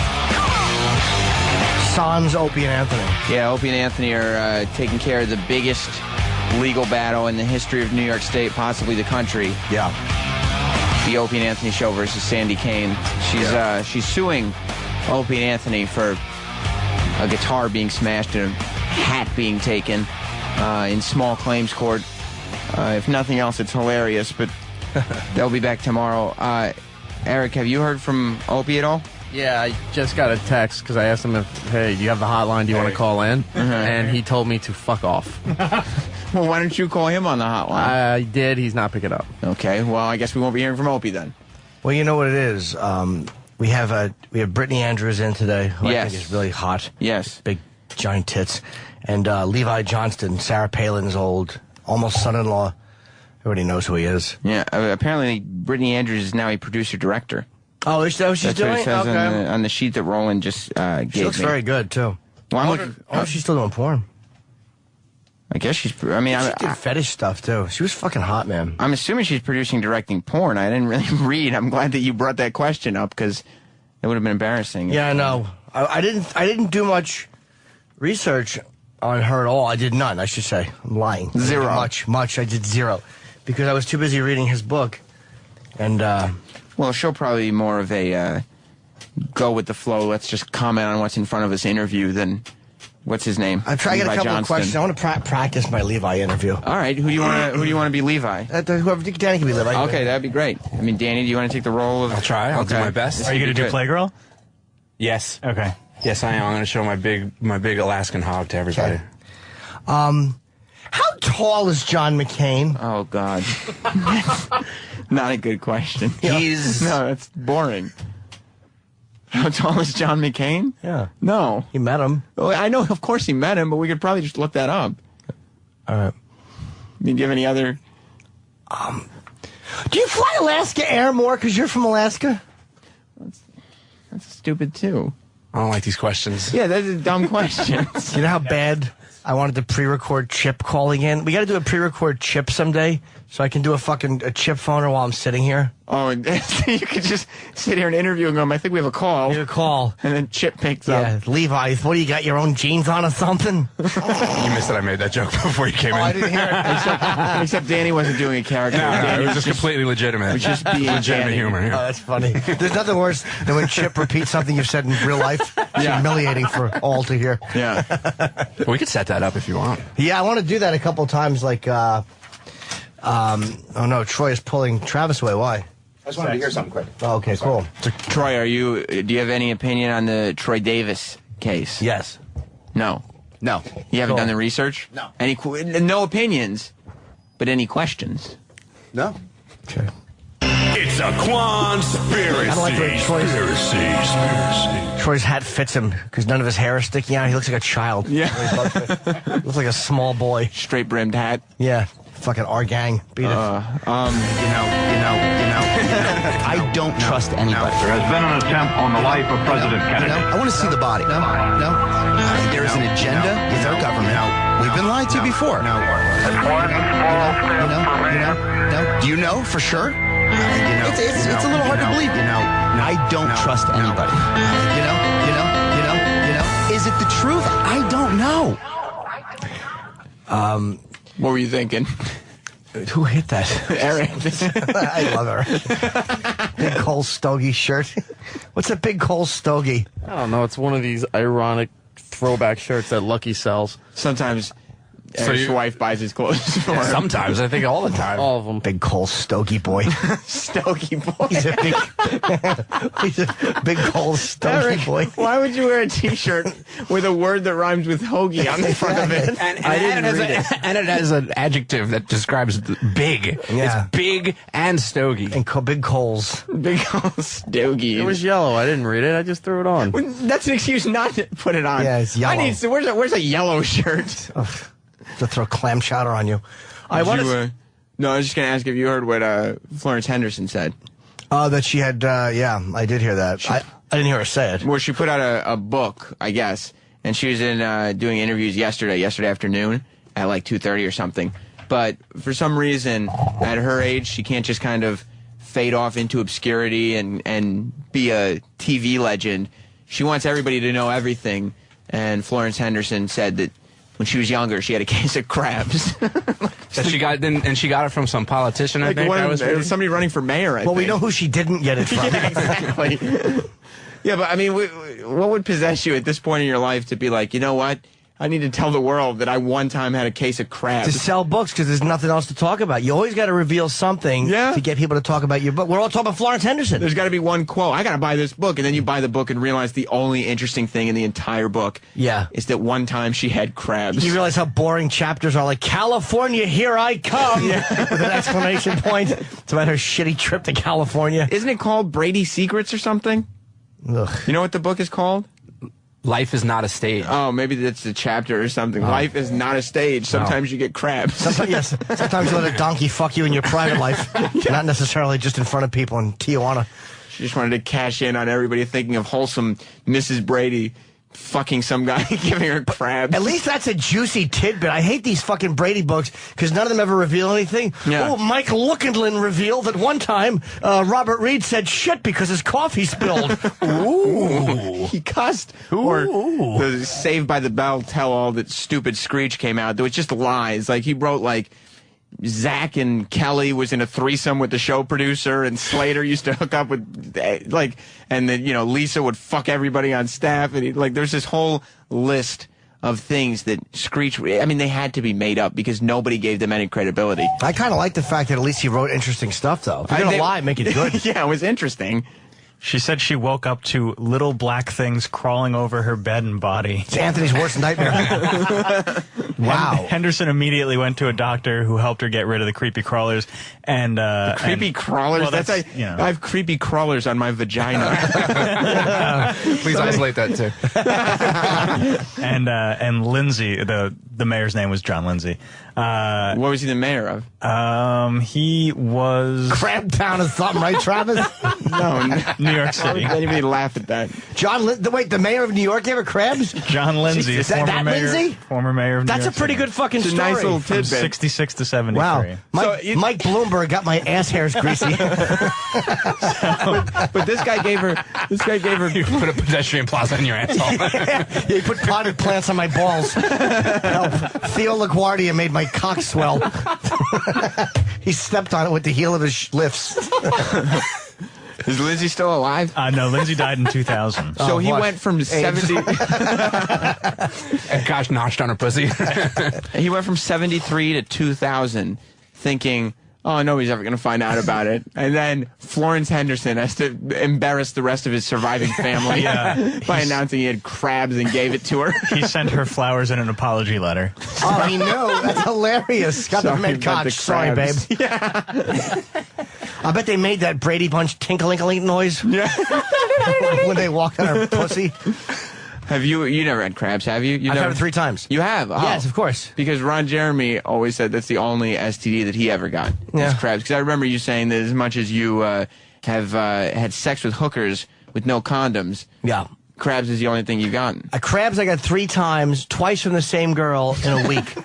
This black girl I fucked when I was 19. But to get crabs twice in a week, that means you have to be cured and then get them again. Yeah, she wasn't really, I knew I had them. I felt them the next day. Like, I felt something and I looked down. And it's really a violating feeling when there's insects on your pubes. Because I have awful straight pubes, like a Chinese man's hair. Yeah. My pubes are an abomination. And and you can see them. Of course you can. They're black. The And you crabs. pull it off and the little legs were going. Wrong one. Those little tinkle toes. No.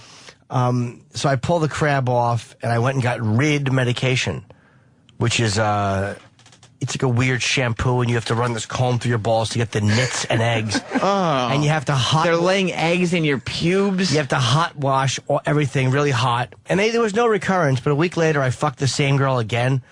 I had a feeling she gave them to me, but I I had a feeling. I wasn't a pussy getter at 19. So you're like, well, I'll just use the shampoo again. But I went home. It's amazing my dick stayed hard for that. I really was a trooper when I was 19. Yeah. And I went home and I saw one of my pubes. But I already had, so I'm like, okay, it was her who gave them to me. You're like, look, it's probably her. That makes the most sense.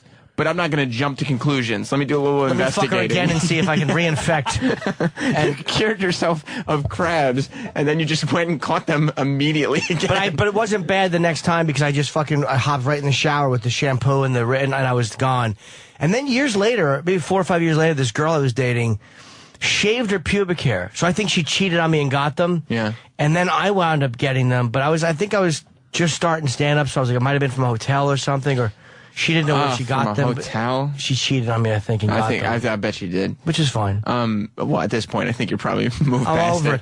And that's why I like that all chicks should shave their pussies. Well, I was going to say that if you just shave your pubes, you'd get rid of them, right? Yeah. So you wouldn't have need to the shave shampoo. it. No, they could be in your ass hair or your legs. Oh, God. Or your fucking eyebrows. Did you ever get crabs? No. Oh, okay. But I'd that love was always you too, and that beard. How great would that be? That's something that I was thinking of, because I mean, you could shave your pubes and balls and stuff, but I mean, a lot of people have body hair that's, I'm sure, perfectly capable for crabs to live in. Crawl into your ass and nipples. I hate to be Greek and have crabs in my back hair. How fucking awful. You know how much fucking Egyptians and Palestinians must hate crabs? I don't know if they're hairy or not. Some Egyptian will call it, I'm as smooth as butter.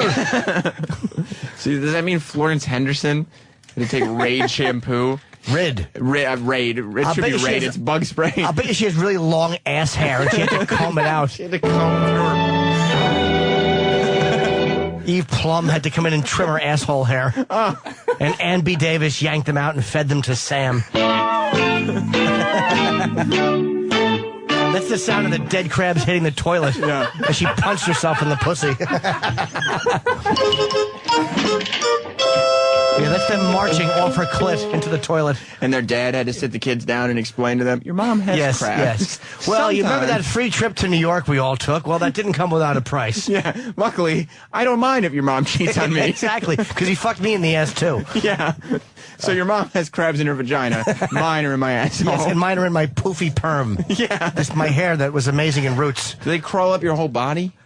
I imagine if enough time goes by... Like if you don't wash? You can get them everywhere. But you'd notice, I guess, right away. But if you just kind of pretended they weren't there and you just showered regularly... No way. You wouldn't get rid of them. No, because they burrow into your balls. Like, but you can pull them out. Like, they're not... Like little ticks They're or not like something? ticks. No, I think they come out...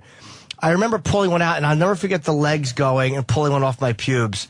And it was fucking violating, man. Yeah, because you have little bugs just crawling on you. They must feel like they're inside you. But they're not, to me, they're not nearly as bad as like bed bugs would be. Because crabs are get rid-ofable. Like, all you gotta do is throw out your fucking sheets, or like, they're not gonna infect your whole house like fleas or nits. But they're just gross. I feel, even when you put new sheets on your bed, don't you just feel like they're there still? I don't remember. I think I just really hot washing my sheets were okay. Bed bugs would freak me out a lot more. What about lice? Never had them. But again, kids would get them in school. Yeah. But my sister had lice when she was a kid because she had hair that was long enough to like sit on. Ugh. So she had really long hair, and she ended up getting lice when she was like in second grade or first grade or whatever. And the whole house was just covered in plastic. She ended up cutting all of her hair off. Yeah, fucking lice are awful. You just don't want them. But crabs are worse. No, I think lice are worse because lice are. I think, don't lice jump? Yes. Lice jump. Crabs don't. Crabs just grab onto your balls and drink. Crabs are like actually good chicks. Are crabs just lice that live in your pubes? Like, do lice travel off your head? I guess. I mean, I don't think it's a hobby. Go down to it. Yeah, they'll pack and leave your cock to go somewhere for a weekend. Going up north for the vacation. Yes, we're vacationing in Bob's asshole. I just pictured crabs in Danny's beard. I can't stop thinking about up his chest and up his neck hair and into his beard. And he just keeps itching while he's trying to talk. He's doing show prep in the office without realizing there's little bugs falling out of his beard. They're fucking getting stuck in the phone as he talks. If he had crabs in here, if anybody had crabs in here, and they fell out of his beard, like onto his keyboard, would we be in danger of crabs for sharing an office? Nah, I don't think so. You'd see them. You can get them from a toilet, though, I think. I've heard that, yeah. Where do they live off of, though? I mean, if there's someone before you, use it right before you. I imagine the porcelain is hard for the little guys to hold on to, because they're like skin and hair. Do they hurt when they bite? No. They just tickle. Because their little feet are going like, on your balls. You feel it? Of course. Oh. That's how I knew I had them. You itch. And you can, you're scratching because they're walking. You feel like there's bugs moving on your groin. Yeah. And then you look down and see you can see there them. are bugs moving on your groin. A lot of times you'll see them and they're in the very base of where they are is where the hair meets your skin. Oh. And you'll see a black bump and you're not sure if it's just a hair bump and you pull it out and you go, oh no. That wasn't just a hair bump. I mean, pardon the interruption of crabs talk for a second, but Kenny, are you... Speaking of crabs, you should have said. Have you ever had crabs? I don't have any STDs. I'm not asking if you have. Have you had? I mean, crabs is something you get rid of. I said I've never had That's not what you said. STDs. You said I don't have any. I've never had any. Oh, okay. Are you headed down to the courthouse? You have to have a sexual relation to get those. I hate your double-tied manila envelope. It's got the 2 red things on it with the string between them. It's secured. That's the evidence. It's all right here. Oh my God! You're gonna set our boys free today. Yes, I am leaving now. I hope he gets them fucking like 8 years in real prison. Yeah, it's just that's illegal to shoot a hat. To shoot a hat that has been defecated in some old law, like the Western days. He's just gonna get everybody in contempt of court. No, what do you think? I'm going to be like Al Pacino in that movie? What movie? I don't know. What movie was that? I'm not helping you. So are you headed down there? Yes, I'm going to get the talent, and then, the defendants, and then we're going down there. Where's Ant? We're doing some trial preparation. Why? No, meaning where are you? I know where Opie lives. You picking Opie up? Are you picking Ant up there, or is he meeting you down there? Kenny has it like... It's not a secret. He won't give information that is not... Oh, I forgot. Okay. Like, you could just say, I'm going to go ahead and say this. I hope I'm not incriminating everybody. Ant stayed in the city last night. That's right. What? I know you didn't want the information to be out there. In the same city that he's going to court in? New York. Kenny, how could you let that leak out? New York City, and I'm sorry that I let this out before the trial began. Anthony's in the Big Apple. Oh, great. That's right. Yeah, there's Kenny just stares at the microphone. He just shrugged to the microphone pretty much. You could have just said the words, I don't know. That would have helped somewhat. Yeah, where is Audible he? medium. I'm leaving now. All right, well, Nice. best of luck, and please... call with updates. Call in, yeah, because Opie told E-Rock to go fuck himself when E-Rock asked if we wanted to get an update. I haven't had the balls to call Ant. Good one. So, yeah, I mean, we would love to hear from you guys. Even if Opie and Anthony don't want to talk, just to hear from you would be a blessing. I'll put status updates on shitty Facebook. Why don't you just call in? I hate the new fucking Facebook. You do. You've gotten more angry as the days progress. It just annoys me. Why don't we get Zuckerberg on the phone? Eric, Sam. can you get me Zuckerberg? I'll see what I can. I could actually get Zuckerberg. You He's could. in one of my shows, yeah. Zuckerberg did? No, I lied. I just want to see what that would feel like to say. I could actually That a big shot came to see me. Everyone was really excited all of a sudden. No, it was actually Ted Zuckerberg. It was a different guy. Jim, I'm a big fan of your comedy. I have Facebook, but there's a comma between. They're different sites. Bull. Face, comma, book. How do you visit that URL? Facebook.com. Well, Kenny, Godspeed to you today. I know that Opie and Anthony are going to come out unscathed because Club Soda Kenny, attorney at law, is on the case. Don't misrepresent. Yeah. Well, you're acting as an attorney. I'm not an esquire. Fair enough. Well, what can we call you then? Well, I do have certain kind of professional licenses, but that is not one of them. All right, well, you're acting as an attorney today. No, I can't act. You're filling the role. They're acting as their own attorneys. So what are you doing with all that evidence in your hand? I'm like a legal aid. Okay. Yes. Well, good luck. You won't need I like it. the other kind as well. Like that. All right. Have fun with the show. Thank you, and I hope we hear from you. Bye. Real quick before we move fully on from crabs. Yes. A couple of people wanted to share their stories. Gordon in South Carolina. Hey, how are you guys? Jimmy, like you, I was 19 when I first got crabs. Unfortunately, however, it was my first time having sex. I actually lost my virginity and got crabs in return. And I was still living at home with my parents, so I didn't have any money. But I found some dog shampoo, flea and tick shampoo, under the sink in the bathroom. And believe it or not, it actually worked, and I got rid of the crabs using dog shampoo. Wow. Well, I mean, let that be a lesson to all of you out there with crabs. Exactly. Oh, I'm sorry. Just get some dog shampoo. Dugan in New Jersey. Good morning, boys. Hello, I Dugan. have some fun crab facts. That there's actually two types. Thank God. I was just thinking that the Jam Show with Jim and Sam, or what, Jam in the Morning, whatever they called this show, didn't have enough crab fun facts. We had stories. Yeah, no fun facts. You should go on a menu in like an Arby's. Yeah, fun facts about crabs. Yeah. There's pube crabs and there's head lice. Yeah, we know that. I mean, I know they both exist. Yeah, I know those. That's not a fun fact. Head lice and pube crabs, yeah. Yeah, but pube crabs stay in your pubes. They don't leave. They don't crawl like other places. That's why you got head lice and pube crabs. But what about in your asshole, like Jim suggested? Yeah, exactly. Well, the nether regions.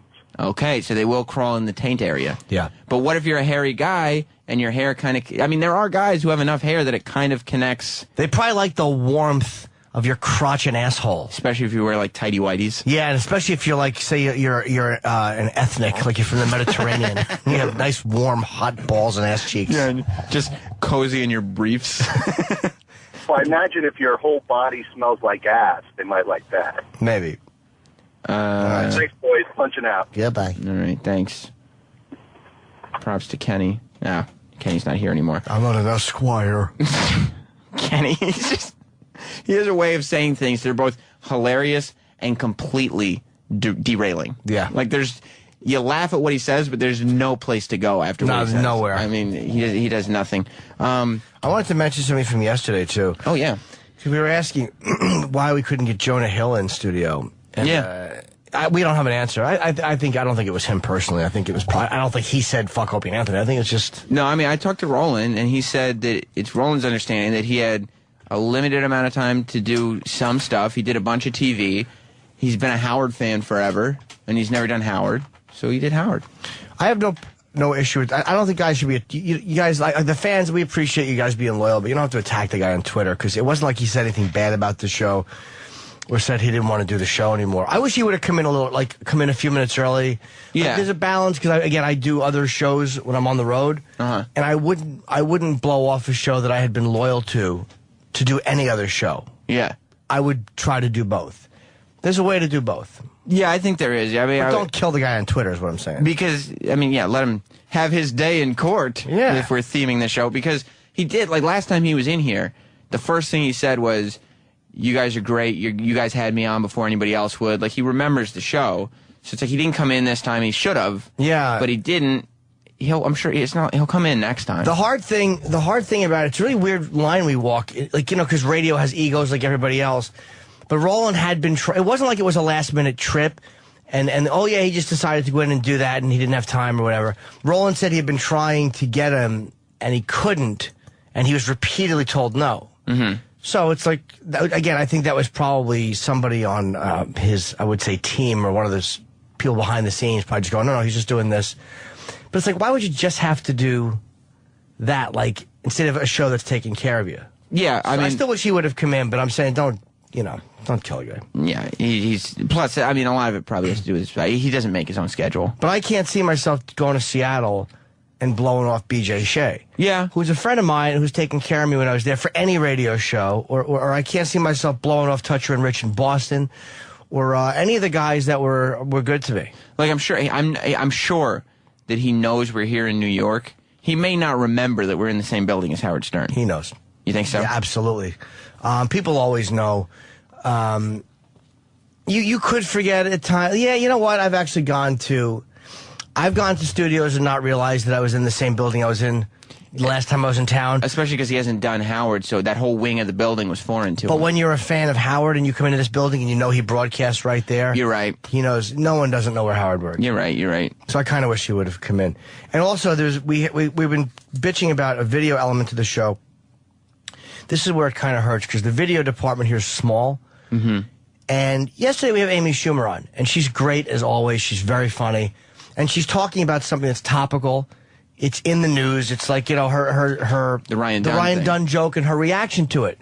And she had mentioned it on a couple late night shows, but we have her here in studio. We're filming it, and we have nowhere to go with the video. Yeah. It's just really, this is a media company, and they do a great job with a lot of things, but their video department just is not up to speed. They probably should get another person, because if somebody's out for whatever reason... Or even, it slows down. If it's just a matter of editing video, I don't see there's any reason why they can't bring on a couple web team interns and just edit. Like, there are lots of college kids who know how to edit video. That's a missed opportunity, and what happens is when you miss opportunities, it's like, this company's all about getting press. Like, they hire people to get press, it's smart. Yeah, we should be all about getting press. You should be getting press, because it's free. But when you have chances like this and you miss them, It's like, not that the Amy Schumer thing is dead, but the more time passes, the more she talks about it at other places, you're not associated with it. It's just... Yeah, and I mean, and people do have an extremely short-term memory. It's I was not about like, to say, it's not like the attention span of is very short. Of people who visit sites. I mean, it's nil. So you need, I mean, something like that would need to change almost on a daily, like every other day basis for it to be relevant. Machine Roast was huge on Monday, big on Tuesday, still talked about on Wednesday, and today we're like mentioning it like every day. Yeah, it gets less and less. Yeah. And the show does not have a proper website. But then again, I don't either. Eat a Bullet, I appreciate Paul Field did some just to work to spruce it up, and I appreciate him doing that. But I need to have a real overhaul on it, because I keep forgetting, like, the website, you do need it. But, like, all that chip TV stuff, like, I've been kind of fucking laxing on it. Like, I'm always saying to Open Air, like, you guys got to fix that website, but I'm not doing it for mine either, so it's hard to get moving on that stuff. Opie and Anthony are developing separate websites, I know. Are they really? Yeah. It's so weird with a partnership. Yeah. Because people think, like, does that mean the show's breaking up? No, they're not breaking up. Because they both also have major side projects, and that's healthy. Like, you have a side project as well. It's not like when you go and do stand-up or promote your Leno gigs, it means you don't want to do the show. It means you do O&A, you do Leno, you do stand-up. I think it's weird. Like, I would love to ask those guys, because I've never asked them, and I know them both really well. And but I've never even said to them, what is, when you're part of a team, is there a part, I think what happens is, because it's like a marriage.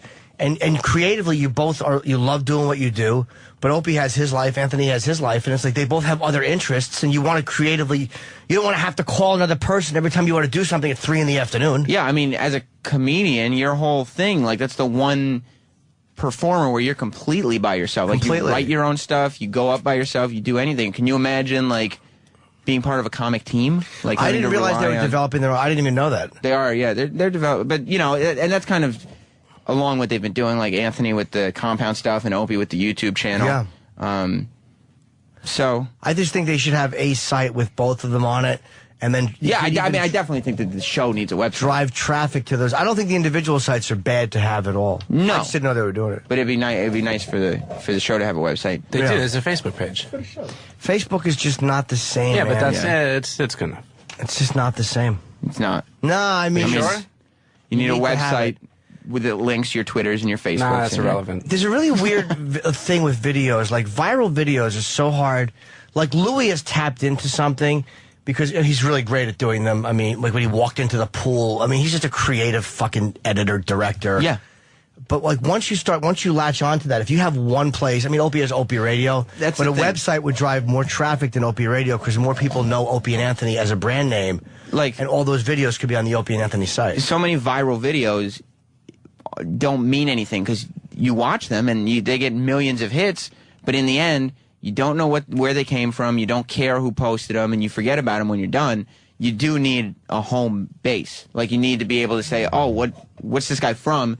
One click away. I found out recently, a girl I dated years ago while I was working here, and we never had, we broke up and we kind of remained casual friends. And I find out she's fucking got these online videos. They're exercise videos. But, like, they have like 800,000 hits. You think they're all being watched for the exercise part? No! She's actually really good at I don't want to say what she does, but she's really good at it. But it's fucking amazing to, like, and she has, like, this central place that everybody goes to fucking, I'm like, wow. And that's her all she videos does? have a lot more hits than ours She's do. not famous for other stuff? No. Wow. No. It's just, a lot of guys probably jerk off to him. Yeah. I know I have. I would think so, yeah. I'm like, how dumb am I? Exactly. Before you got to the website, they each had like 50,000 views, and now they have 800,000. But it just, I was just amazed at, like, this is what you can do on the web without a radio show even. You can have a fucking real web presence and a real fucking career without a radio show. But you do need a home base. You have to have a fucking home base. Yeah. And I'm sure I could find a web guy, and there's 100 web guys who would redesign your website, but I know one specifically that would like to. Yeah, my agent handles a lot of bands, and they have people that have been offering to do it that do it. I want to get it done. I keep saying I'm going to get it done. I just got to put the money into having it done. Yeah. There's a couple people who are desperate to tell crap stories. Okay, you know what? We can never get it out. And look, Brittany Andrews is coming in. Yeah. And she did porn and fetish. They have probably dealt with, I think Belladonna one time said she had one in her eye. A crab? Yeah. Oh. But it was actually in a seafood restaurant. Oh. That was Jim realizing that was a Chip joke and quickly covering. That's the best part about Chip, that like you can bomb and then real quick in the end just add a Yeah, I know. Then all of a sudden I'm a big cold Stogie boy. How is Stogie boy in there? He's doing okay. By the way, that's what happens when you have a big cold Stogie boy is a nickname for the rare but feasible, very solid flu shit. You say I dropped a big cold Stogie boy. Eric, did you know that before you got the shirt? It always comes back to me being fat or shit. I'm not saying you're fat. I'm saying a big cold. Yeah, I'm not saying that either. I'm saying that you're a fat shit. Yeah. Oh, Dan. Dan. We weren't going there. I did it. It's a fat stogie. Oh, Travis. Well, I think that. No, I'm just asking. Oh, I just want to know what big cold stogie sounds like, because I mean I know what Eric sounds like, obviously, and I know what the virus sounds like, but I've never even heard big cold stogie. I would love to hear it. No. Yeah, there's no. Opie's not here to force him to do stuff. We technically don't carry boss juice. Like Yeah, there's no way I'm doing anything, and you. A big cold stogie, that's a flu shit that is really solid, and actually, if you step back from the bowl, it comes above the rim. That's a big cold stogie boy. Eric, you knew that before you got it? No, I didn't. And they're really dark because you've been taking Pepto because you have the flu. Oh, that's disgusting. Why is the shirt yellow, Eric? Doesn't make any sense. Yeah. Should be dark brown. I just wore it because it was yellow. That's all. I didn't know what was why is on that it. a good thing? Like, why, Exactly. I don't have any yellow shirts, and I certainly wouldn't Big wear cold it because. stogie boy's the sun. Eric, I feel Eric is like, because I've got shirts that like if I wear them, I'm like, I know I'm gonna have to be prepared to explain it or take shit or at least have an argument for it. So sometimes I'll wear them, sometimes I won't, depending on my mood. There's no way that Eric thought that shirt would draw any attention, because it shouldn't. It's just Eric happens to be wearing it, and it says Stogie Boy on it. By the way, let's take the crab calls, because I'm going to want to take a break before Miss Brittany. I would not like to make her wait. And, of course not. We may have to go right from her into Levi if he comes in after. So let's take a couple calls and take a break, and I'll make love. All right, we got a plan for the rest of the show. I love a plan. Larry in Florida. Hey, yeah, love you, Jim. I can't stand you, Sam. Oh, wait. Hey, good timing, because we got a hotline call. Oh, hotline call. Larry should have insulted Samuel. Put him on. Take him off hold. Take him off hold. Take him off hold. Take him off hold. Put him on hold. Let me pick him up. No. It's a real comedy of errors here, guys. Might not be for the air, Sam. Oh, so why wouldn't he call his cell phone?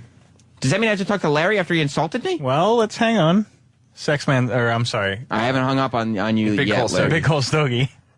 No, it's Kenny. He's asking Sal to go grab something from the office and bring it downstairs. Oh, why would you call the hotline? We just. Oh, Kenny. I saw. Hi, sir. Larry, what do you want? Okay, start your call over from the beginning, sir. Yeah, repeat what you said. Nice. That's not funny. Okay. I love you, Jim. Thank Sam, you're all right, I guess. No, I got crabs like when I was 19, and I had no idea what they were. So I went to the What doctor. could they have been? What do you think they were? Small dinosaurs? I was a kid. I didn't know. So Yay. it was a really, really bad infestation. Oh, okay. So I went to the doctor, got this stuff, put it on there. About 2 weeks later, I feel this shit crawling up my chest, into my beard, and it ended up infesting in my eyebrows, too. It was so... Oh, my God. Yeah. They were, like, infested in my eyebrows, in my beard, in my chest. But they weren't in my pubes anymore. So Commissioner Gordon, he don't know what the fuck he's talking about. They will travel. How do you get them? Your hair's at. How do you get them out of your eyebrows and beard? Well, I use this medical shampoo that the doctor gave me, and it killed the shit in my pubes. But I didn't know that they had moved up my chest. And about a week or so later, It chased them out like when an exterminator comes and clears your house and all the mice run to your neighbor's house.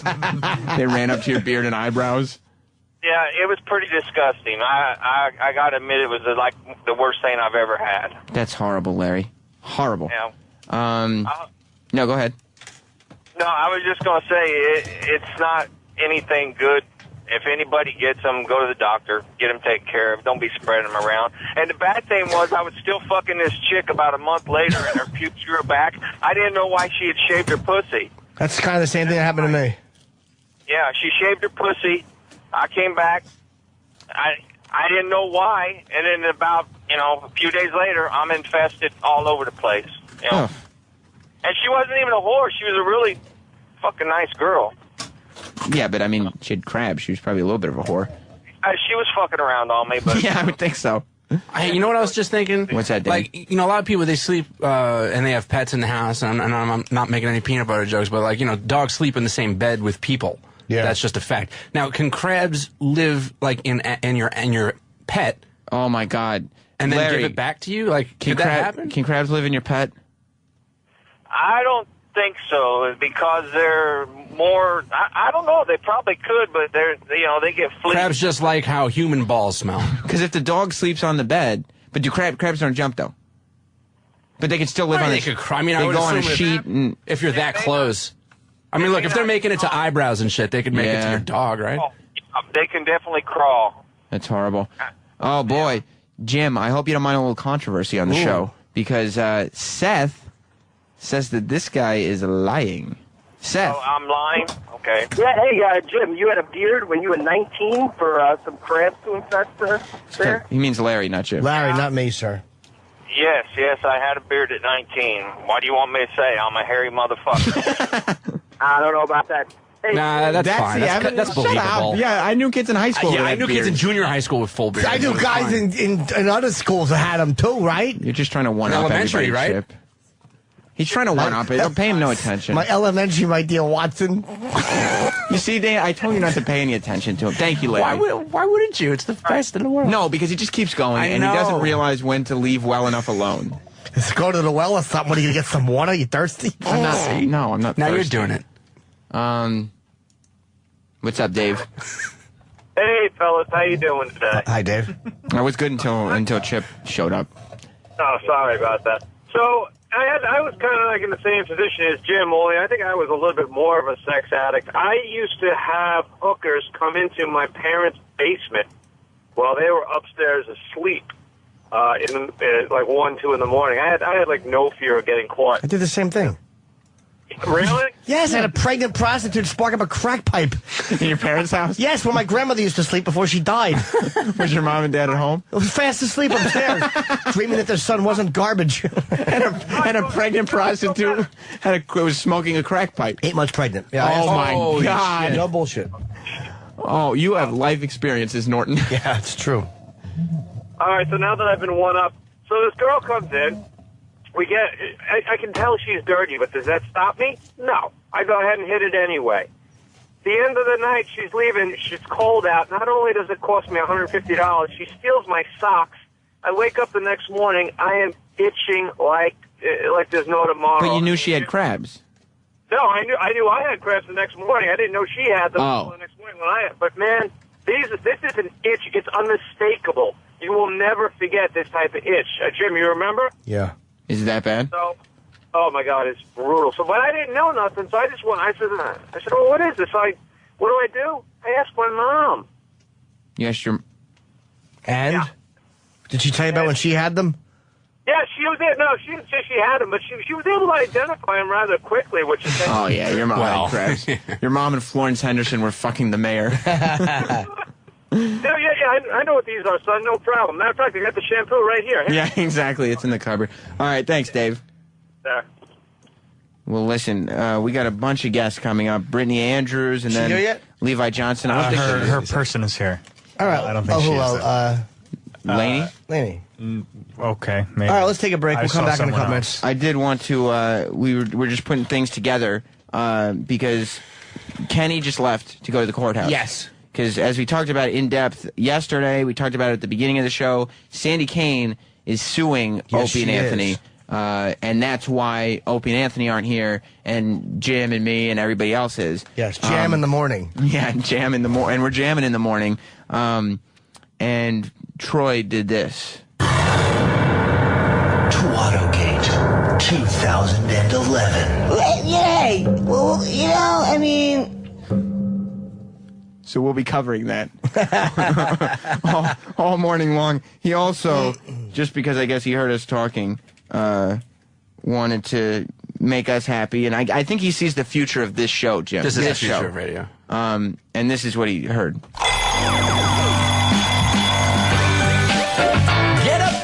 It's Jim and Sam on the Morning Jam. That's right. Very jazzy. And we'll be right back with more. I like it. Of the Morning Jams.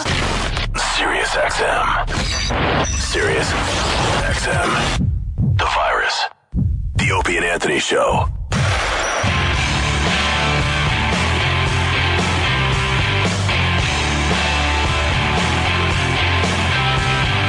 What's going on? You got the production wrong. I mean, I guess this is the Opie and Anthony Show, but Jim, I mean, I didn't know if they wanted it brought to air, but you brought to air that O&A are no longer with us. Yeah, and I think the fact that we've immediately changed the name of the show is very important. I think you should, yeah. Okay, I'll bring it back the way it should be brought back. Eric, if we could bring Please. down the music. As you know, Opie and Anthony died last night. Mutually masturbating. Mutually masturbating each other in a car with the radio loud like in Casino. Yeah. Because they leave the car on when they do it. Danny said it was a case of edging gone too far. Yeah. Anthony was found with his face against the window and his hands in the whoa pose. Too much. Too much. They should have had a safe word. But this is your new morning experience. The Morning Jam with Jim and Sam. It's about time we added a little personality to this show. Am I right, Jim? Attaboy, Sam. Oh, I just got an amazing text. What's that? I had patience with crabs of the eyelids. Oh! The medical term for crabs is pediculosis. Of course. Pediculosis. It's kind of like ridiculous, but with crabs in your eyes. Fucking Steve. Dr. Steve, of course. His show's on at Saturdays at 10 Eastern. Weird Medicine. As much as we talk about Dr. Steve, he barely gets a plug in. I know. We should plug him a lot more. Never plug his show. But my own theory is that that's because you guys don't remember when his show is on. I don't. I never think about it. I probably wouldn't remember if I wasn't here on Saturdays when Dr. Steve's show would be on. But we do have Brittany Andrews coming in soon. She's on her way to the building. Oh, is she? Okay, good. Yeah, she's not here yet. And then we have... we thought we were going to have more time with her, but she's late. Yeah, we have Levi Johnston's coming in at 9. Yeah. I mean, unless she just wants to sit. I mean, but we're going to ignore her if she stays in here. For a little while, at least. But he might only have till 9:30, then we could talk to her again after if she wanted, if it goes good. And I think Kristen Davis is going to be with her. I like Kristen. I haven't seen her in a while. That's the madam from New York, or the ex-madam, I don't know what she calls herself. She ran for New York governor. Yeah. Yeah, she was in the debates with Jimmy McMillan. The rent is too damn high. Yeah, that's right. The rent is too damn high. She was trying to go for that ridiculous ticket, like, oh my God, there's a madam running, and Jimmy McMillan just came and stole all of her thunder. Yeah, he really did fucking... it was hard to ignore a black guy talking in cadence with white hair like that. You couldn't not pay attention to him. What did his beard look like? Some historical figure. Frederick Douglass, yeah. But no one thinks about him anymore. No. Then that's the viral video age that we live in. Jimmy McMillan was a viral star, and now it doesn't matter that we got photos with him, does it? This guy in that photo. People will be like, who's that? Yeah. No one cares. Remember, rent is too damn high? No, I don't remember. With his dumb gloves. He was a martial artist. Was he? Yeah, he was an interesting guy. He was either a martial artist or a liar. You didn't... It was one of the two. You can never be positive. But Kristen kind of turns me on. You like her? I should say kind of. She turns very much so. Yeah, she does. She's very sexy. Well, Brittany Andrews I love. Yeah, well, they're both going to be here. And I noticed during the commercial break, you informed Travis that he'd be shooed off of his point. I requested. Because we had some girls coming in. If you have two people in, you always want to have them at the console. Well, I don't like having them behind us because What if we sandwich you? We put one of the girls in Ant's seat. I know that's sort of an in memoriam seat right now. After the edging incident gone wrong. And I would sit where Ant sits, but I'm just comfortable being here and talking to them on my right. I mean, that's just where... It's like when I would get escorts. Prostitutes, I would always get them in the right side of the car. They would have to lean in. Well, you explain that to them when they get here. See, I was going to sit you on the other side, but it's like escorts. I feel more comfortable with you here. Yeah. So, well, hopefully Roland will be on top of it today. But I guess Brittany Andrews is now creator, producer, and director. It's amazing when these porn stars just... branch out. Branch out is the word. She's been called one of the top 3 females in the adult industry by Entertainment Tonight. Do they really? Yeah, I mean, I don't know. I didn't realize Entertainment Tonight was ranking porno stars. I didn't either. I haven't watched in a long time, so I don't know if the format of the show has changed at all. She is a pretty legendary performer. Yeah. I would like to have sex with her. You would? I don't see that happening. All right, let me just write that down. Question 1. This is Jim Norton. Would you possibly have sex with Jim? Yeah.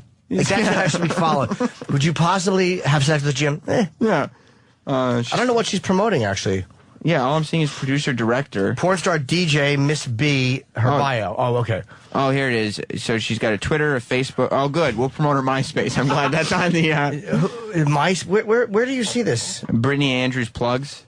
Where is that? I don't have that. Oh, thank you. I do. Yeah. Yes, I do. I was panicking. She's got her Twitter, Facebook, and MySpace that she's promoting. Club Brittany, PayMissBrittany.com. Oh, I like that. Exquisite feet. Does she have nice feet? I would love to find out. Do you like feet? I mean, no, not specifically. Have but you I ever don't sucked your dislike girl's feet. toes? No, but I would, but I haven't. I don't have a specific thing for it, but I'm not grossed out by feet either. Yeah, I'm not a big... I'll suck... I kind of like feet if they smell a little bit. Yeah, you like body odor. Sometimes. Like a little bit of female musk. A little bit of stink. If it's really bad, I can't deal with it, but I do like a little bit of it. Yeah. You know, like you don't want for somebody to be sitting next... Well, what if they're sitting next to you and there is a hint of body odor? That can turn me on. I don't want them to smell like Tippy Tom, but I mean, they give me a fucking... Shit in their pants. Yeah, exactly. Just fetid, rotting flesh. But I like a little bit of a stink. Like if you're eating dinner and you're just hanging out and there's a little whiff. Yeah. Yeah, it could turn me on. You like that? Not from a guy, though? No, never. No, I don't want to smell a man. I don't want to smell a man's cologne, much less his fucking body odor. I guess Miss Brittany Andrews is a DJ, too. Yeah, I thought that's what she was promoting, but I guess not. She's a major mover and shaker in the international DJ club scene. Who's bigger, DJ Miss B or DJ Troy Kwan? I don't know. I think I have a better shot at fucking DJ Troy Kwan. Yeah, right now, I think you might. Do we have any update on where she is? No.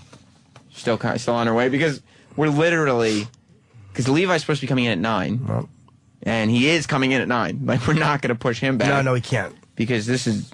Levi's the whole reason you came in, pretty much, right? Yeah, because he's only in New York today, I believe. That's what Roland said. We should watch. He goes, no, I'm here for a month. Yeah, I moved here. Yeah, I live here. What are you talking about? Oh, I see a couple blondes walking up the hallway. If it's a couple, then she's here. It's a couple. All right. Okay, good. Oh, one of them was Eric. I was... Yes. Roland's that was been... both of them. Roland's been making fun of Eric's dyed hair and saying, don't worry about Eric, he's a blonde. He'll forget. Just accusing Eric of having blonde moments. Hey, you filmed Lovely Brittany. Yeah, get the tripod. Yeah. I'm multitasking. That's what I call myself. Very clever. Here they are. Welcome to the show, ladies. Where do I sit? Right next to Mr. Norton. Hey there, gentlemen. Hello. Hi, Thank you for having us on this morning. Did you hear traffic? Yes. Are you staying in New York? I live in New York now. Oh, I didn't know that. Yeah, I did your guys' show like... Was I here, though? Yeah, you were. Okay. When was it? When was that? I wasn't here. You guys aren't. No, we're live now. We're actually on. Oh, you are? Yeah. People make Can I say anything? You can. Yeah. Okay, so it kind of reminds me, like, when you've been a porn star as long as I have. Like, I have to have sex with people at least 3 times to remember who the hell they are. Oh, really? In 20 years of being in the business, you're like, did I have sex with you? And the other person's like, I'm not sure. Did we? It's like, let me see your penis. Maybe I might be able to remember. I've had the same thing with trannies. You know what? Me too. I happen to be a bit of a tranny lover. Oh, my God. I've just met my wife. Wow. Hey, no, I'm serious. It's, I do the DJ thing now, porn star DJ, Miss B, which is why we're here today to promote our event. Okay. But yeah, so I'm known to be a strap-on queen as well. I actually brought my penis with me today. What a trooper. Fantastic. And it's one of those things I always say to guys. I'm like, you know what? At the end of the day, my breasts are made out of silicone, and so is my penis. So if you can suck my tits, you can suck my dick. So that's how I kind of feel. You're preaching to the choir. Do you meet guys that haven't had that experience, but they're willing to take a strap-on from you? You know what? At the end of the day, I have date rape drugs. I really don't care. It doesn't matter They're whether going they're down. Gotcha. Okay. I kind of like that. I like a girl who's willing to fuck you in the ass and drug you. Exactly, right? If Brittany Andrews date raped you, would you consider it date rape, or would you? Would you go to the police and tell on me? Like, what are the cops really going to say, right? Like, a porn star raped me. It's like, dude, go home. Yeah. I'd go on Twitter and talk about it. How great it was. I woke up with cum all over me and it was mine. Hey now. So, have you fucked trannies or no? Oh yeah, most definitely. Being that I have the whole strap-on penis dealio. Quite often, yeah, exactly. Quite often when I'm with a gentleman, I'm always trying to take it to the next level. Right. So I'm like, okay, if you suck my dick, let's say you suck a real one, baby. So now what was, by the way, Brittany is what you call it. Sorry.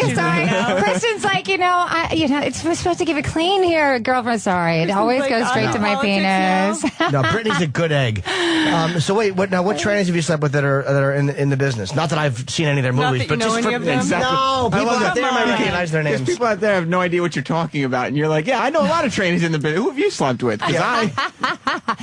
Well, quite often, usually it's, like sex, drugs, and rock and roll in the middle of the night. Hit up Eros.com or something and get just, your local like, hooker. Oh, some Jennifer Paris or somebody. Just some local tranny hooker, whatever shows up at like 5 a.m. in the morning when you're like totally wasted. Like, hey, it's Venus. Woo! You guys really do have a lot in common. Yeah, I guess so. I don't drink.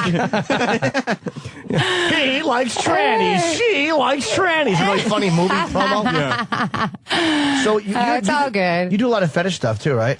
Yeah, I do. I used to own a dungeon for like 10 years in LA. I had a 5,000 square foot studio, and one of the portions of the studio was my dungeon. And it's one of those things of like where I had that dungeon for 10 years, and I had this feeling that the day that I no longer had it, I would really miss it.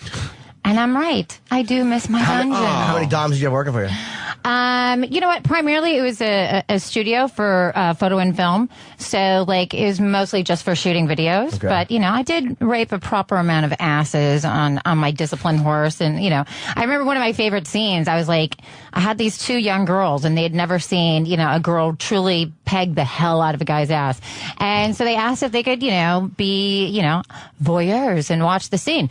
And I was like, yeah, go ahead, take a seat. And I mean, it was so hilarious because the disciplined horse in the middle of the scene like broke, but I did not lose my rhythm at all. I just dropped to the floor and just kept going, man. That's one of my favorite movies. Sounds like a good one. Yeah. Kind of like Apocalypse Now, but with a dick in the ass and a horse breaking. Hey. The way it should have been. Oh my, let's stay away from the bestiality.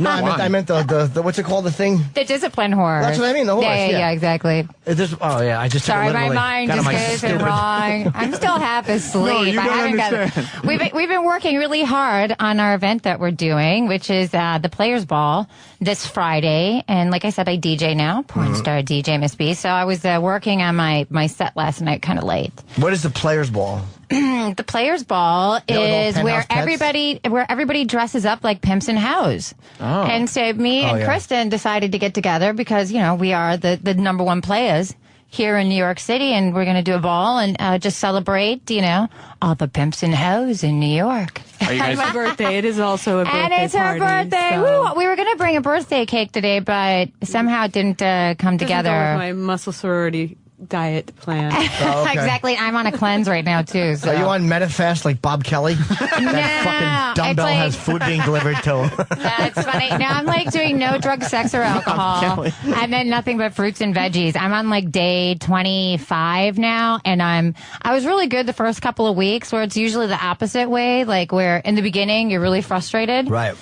I'm the exact opposite. I'm like so over it right now. I'm like, oh my God. Last year I made it to 28 days, so. Of only fruits and vegetables? Yeah, primarily just fruits and vegetables, like soups and juices. I got a Vitamix, so I just throw everything in. I made something really gross. Like in the beginning, it was like fun and interesting to throw shit in there and just eat whatever comes out. Like now, it's just like, okay, this is really gross. I'm really over it. But how is that a cleanse? It just makes you shit more?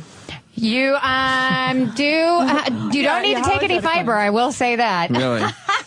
But no, I mean, it's kind of like the Gershon miracle. So, I mean, it's just like not eating any processed foods, everything that's just from the ground, and just being a really good girl. I'm like doing a bachelor party tonight, and I can't drink any alcohol. What do you do at a bachelor party? Just dance? Or do you do like a show with a girl? No, it's for my girlfriend. So it's a bachelorette party. Okay. So I got like a male stripper coming. We're going to a restaurant. We're doing... It's going to be fun. Just rape the groom, maybe? That's a great bachelor party. Yeah. Getting raped. Just sodomize the groom. The stripper. Like, he's pretty hot. Like, hello. Is he gay? I asked him specifically not to send me a gay guy. So Okay. A lot of them are gay, right? But you know what? At the end of the day, I have a penis, so whatever. Bend over, biatch. Yeah, I guess so. That's the advantage of being a girl who's a strap-on. You love raping people. Yeah. Pretty much a win-win for you. It works for me. You know, I'm happy. I can totally bust a nut from it. So I mean, Can you come from somebody sucking your strap-on? Yeah, I totally can. Hardcore. But you need. Is there like more so than almost getting the twatay licked? Really? Yeah. So you like the whole humiliation aspect of it? Yeah, I love men with small penises. Do you? Yeah. Wow, fucking, you just walked into heaven. It's all we have around here. Yeah, there's nothing but small dicks. So what are you doing for your birthday, Kristen? I'm here. I'm promoting this event. So that's what Where is the event? Yeah, can you tell us where the event is at? Because I never remember the address. It's at Hotel Chantel, which is at 92 Ludlow off of Rivington. It starts at 9, which is officially the media event from 9 to 10. And then we will be continuing the after party, which is the Players Ball from 10 to 4. Is Dennis Hoff going there from the Bunny Ranch or no? No. You never know who might show up. No. We've got a lot of celebrity pimps and hoes that are coming, and we also have porn stars, a bunch of Alexis porn Ford. stars. Yeah, I got 2 limos, so we're going to be coming in proper. So yeah, we got like Alexis Ford, we've got Natasha Starr that's coming in, we've got Kendall Brooks, a Playboy model, we got a bunch of girls. We got 15 girls that are going to be. And see, and I asked you to come with me. Yeah, you guys you did invite me. I asked you to be my date. That you did. When is it tomorrow, right? It's tomorrow, and you're like, I have to work. Working. I am working. You know what? Because we're I said, hoping "Come to on, do come this with me, again buddy." and like maybe do like a costume contest. So maybe you guys could come and like MC it with me. Oh. Like the best pimp and hoe costume in all of New York Would you come City. in like a leather collar? No, I would dress up like, I'm not really a I'll sub. let you suck my kyak, baby. I like being humiliated, but I wouldn't consider myself a sub. Yeah. But what do you have under the strap on to make you come? Do you have like a vibrating Nothing. thing? I don't need anything. It's one of those things. If like I'm a very vaginally orgasmic woman, so I mean, like I come when I'm sleeping. I mean, the twatay, it contracts, expands, contracts, expands. Are you doing Kegels in your sleep? I totally do, hardcore. I mean, Wow. but it's just my mind is connected to the twatay, and I don't have to think about it. It just does it. So I don't need anything inside of the twatay in order to bust it out. So I mean, and it just really stimulates my mind, which stimulates the twatay. Can you come from having sex, actual intercourse? Oh, hardcore. I can, all night long. I can 30 ruin to that. 50.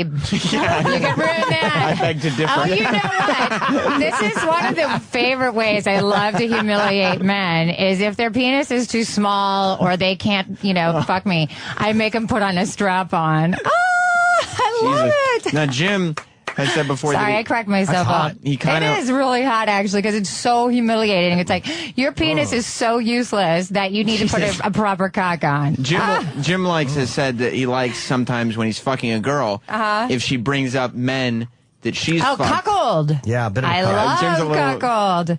Oh, I'm not even going to start going there because it is way too early to get that dirty, nasty, and it's not. disgusting. We've been here for a while, so it's late in the morning from for us. last night. Yeah, I like the cuckold. I don't know if I could watch it, It's but one I of like those talking things about that, it. like, where it's a better played fantasy than maybe doing it in real life. Yeah, because you don't want to see that. You don't want to watch your woman get fucked really well by someone, and then all of a But sudden, I was going to get even more. Yeah, like, because if I'm going to do that, and if it's going to be in person, I'm going to make sure that you're truly, really humiliated. Yeah, and yeah. Why do it half-assed? Yeah, exactly. Oh, she's the best. I wish she said how much she likes small dicks.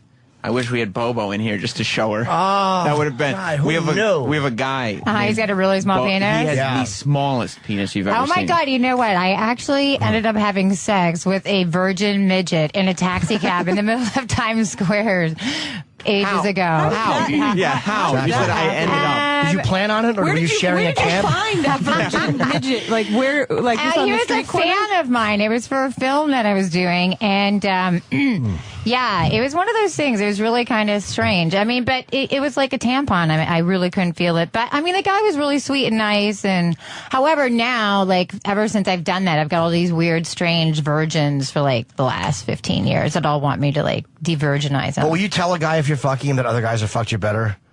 If they're into humiliation, then yeah, that's hot. What type of stuff would you say?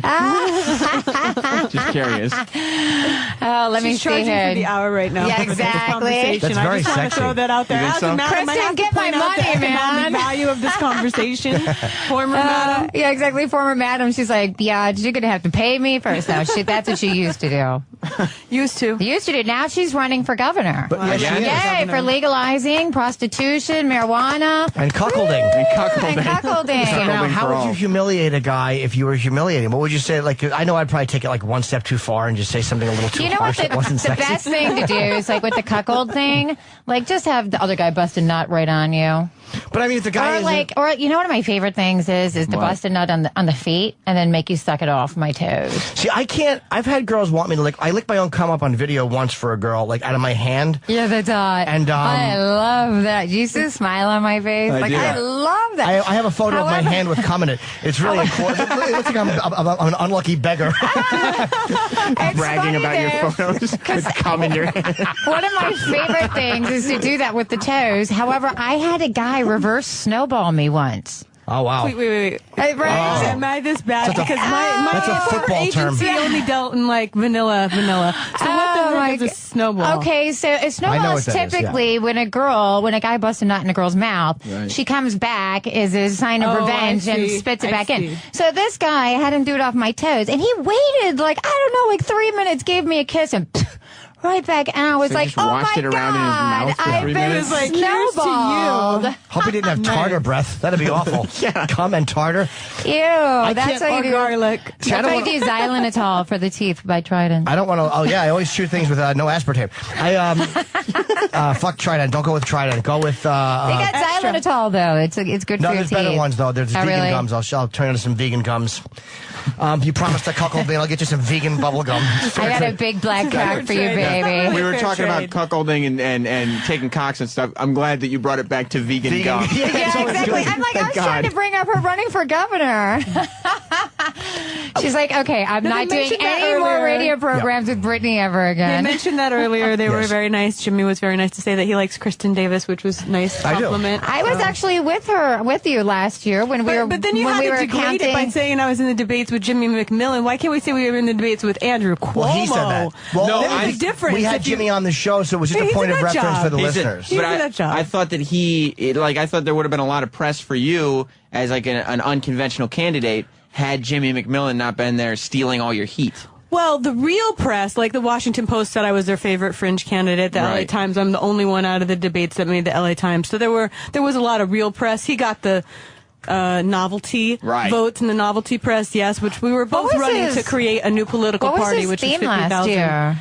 The rent is too damn high. Oh, but he didn't even pay any rent. Right. Like, come on now, your rent is the perfect rent. Yeah, exactly right. Yeah, he didn't pay a lot of rent. No. And especially if somebody was telling him how like other people they've had sex with were better fucks. It's always got to come back to that. He didn't even bring that up. By the way, you say that, or you talk about that a lot, right? I do. No, Jimmy did. He did bring that up because I asked him about it, and he said that he had sex with girls in front of their husbands. Oh, that's right. He did say that. Yes, he did. Sex with him. We have two gubernatorial candidates talking about cuckolding. We are the show for cuckolding. Yeah, and politics. Yeah, cuckolding and politics. They go hand in hand, man. Yeah. Brittany's fantastic. However, I met you once at AVN years ago, very briefly. But we've never spoken I'm pretty before. sure that you were here the last time I did the show, though. Because, I think I was here when, do you guys remember Porno Dan?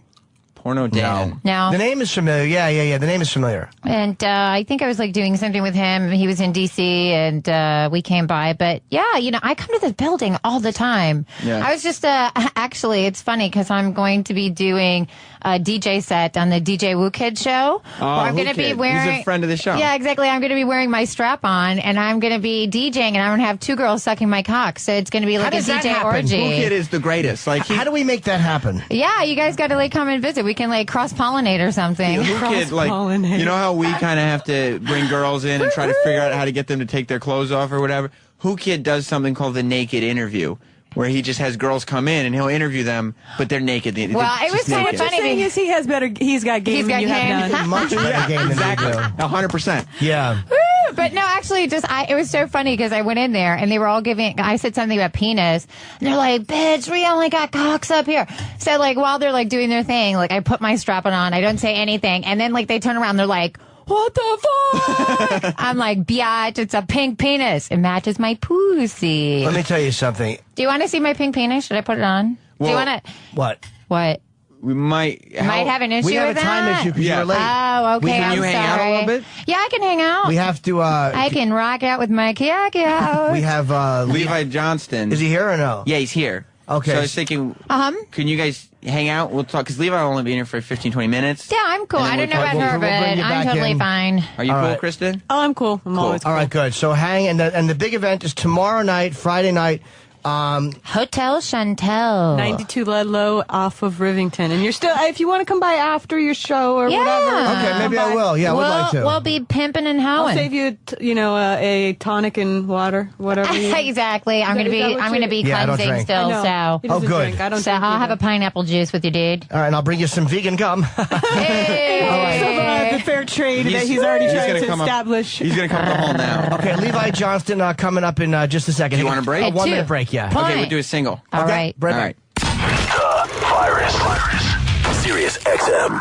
This is the Opie and Anthony Show.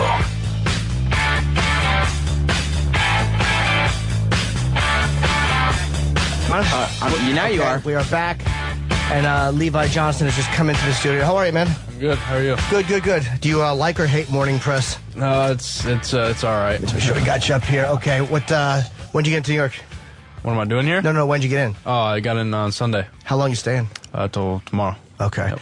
I was telling you, we met very briefly in the hallway, and it's weird. We get a book usually the night before, so we don't have time to really read it, but I got this a few days ago, and I guess I got 200 pages in, like actually really reading it, and the last 90 I perused and just picked up notes.